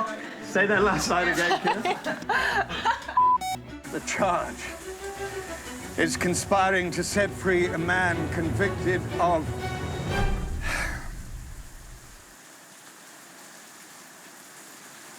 I can't read my own writing. Marvelous. Crimes. Thank you very much. So all that's left is to climb aboard the Davy Jones crocodile machine or whatever it's called. What's the bloody thing called? Flying what? Dutchman. You knew this. I did not. You knew this. I did not. I'm sorry. A little over the top, maybe. Maybe. The East India Trading Company has need of your services. What is the East India East India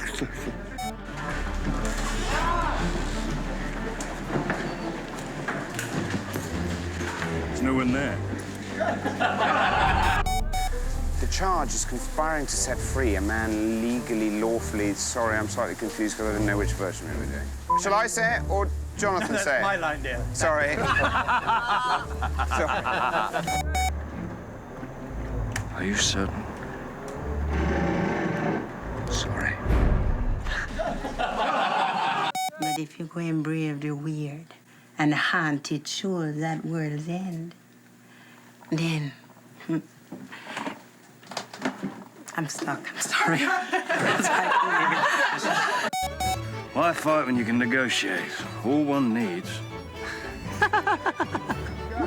Help? There's a female presence, yes, sir. All the men have felt her. No, they haven't. I shall help you to find the compass if you'll do strange things to my dog. His name is Tim. Faith in your reconciliatory and navigating. There, I said it. I feel better for it. Thanks, Dad. Again! Let's go back to the beginning. Sorry. Blah, blah, blah, blah, blah, blah, blah.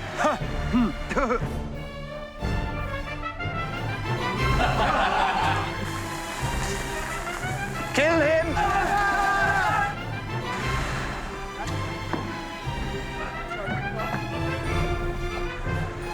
Nice one.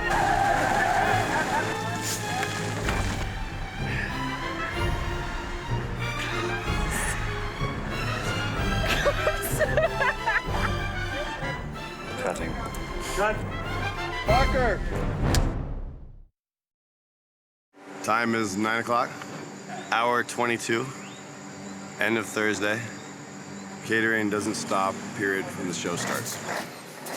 Catering started about 2 months before the show started and will end about 3 days afterwards when we die. Yes, it is an army.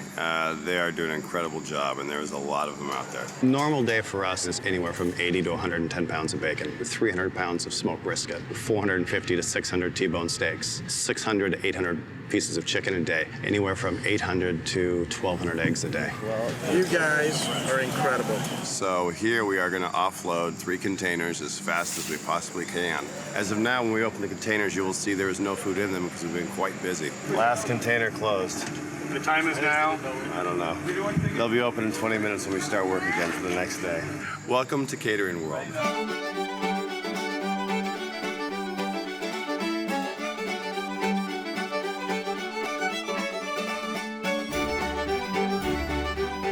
Director special. A little pepperoni, jalapeno, onions.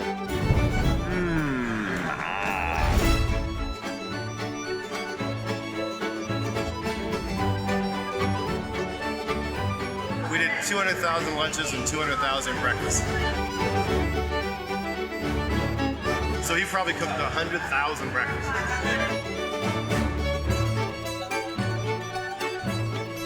I think they've capsized. They're doing a great job. Lunch, right on, man. Good food, too. The best caterer in the business. It's lunch service for 500, and we're eating gourmet in the jungle.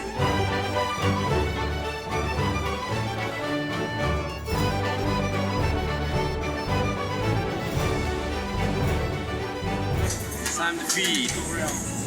We love it. It's called Catering Hell. Hey, what's your name? They call me the Coconut Man. I am Peter Nicholas, and I keep the pirate crew safe. Well, if a coconut falls on someone's head, it could get you mad, it could actually kill you. This will protect me from the coconut.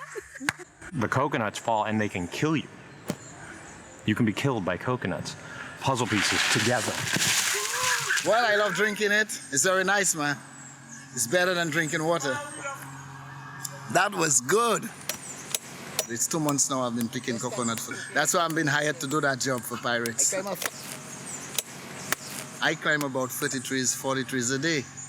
Would you believe that?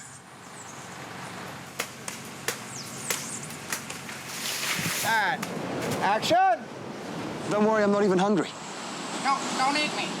Look, you're nothing but feather and bones, and you probably taste like pigeon. Cut. Nice. Very nice. Wow. I think that's Oh my God, that is good. This is the real thing. Okay, so we'll line the same thing here. Ceremonial coconut. Long function of the boils. That's a really good one. Well, I climb all the trees that is close to wherever they have to work, that it don't disturb anybody passing or anything they have to do, that any coconut dropped on anybody. Okay. I wish you good luck. Come here. Sit. Good. Stay. Yep. You ready? Okay, pictures up, stand by. Okay, chopper, stay. Okay, good. Back up a little. Okay. Roll camera. Rolling camera. Ready, and action. Boom. Come on.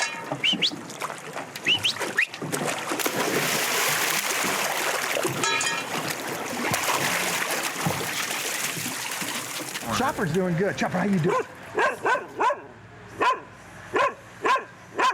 I think he's doing well.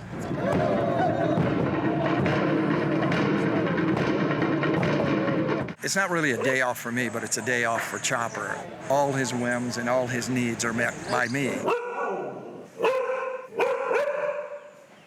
Okay. A normal day for Chopper on a day off, he likes to get up late. It's 11:30 in the morning. Never wants to get out of bed, this guy. Chopper.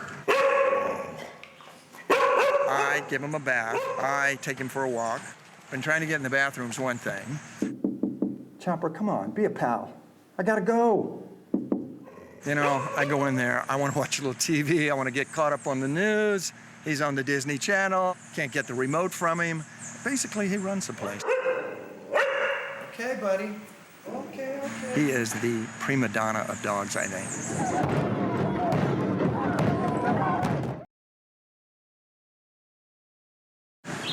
What are you doing, Tony?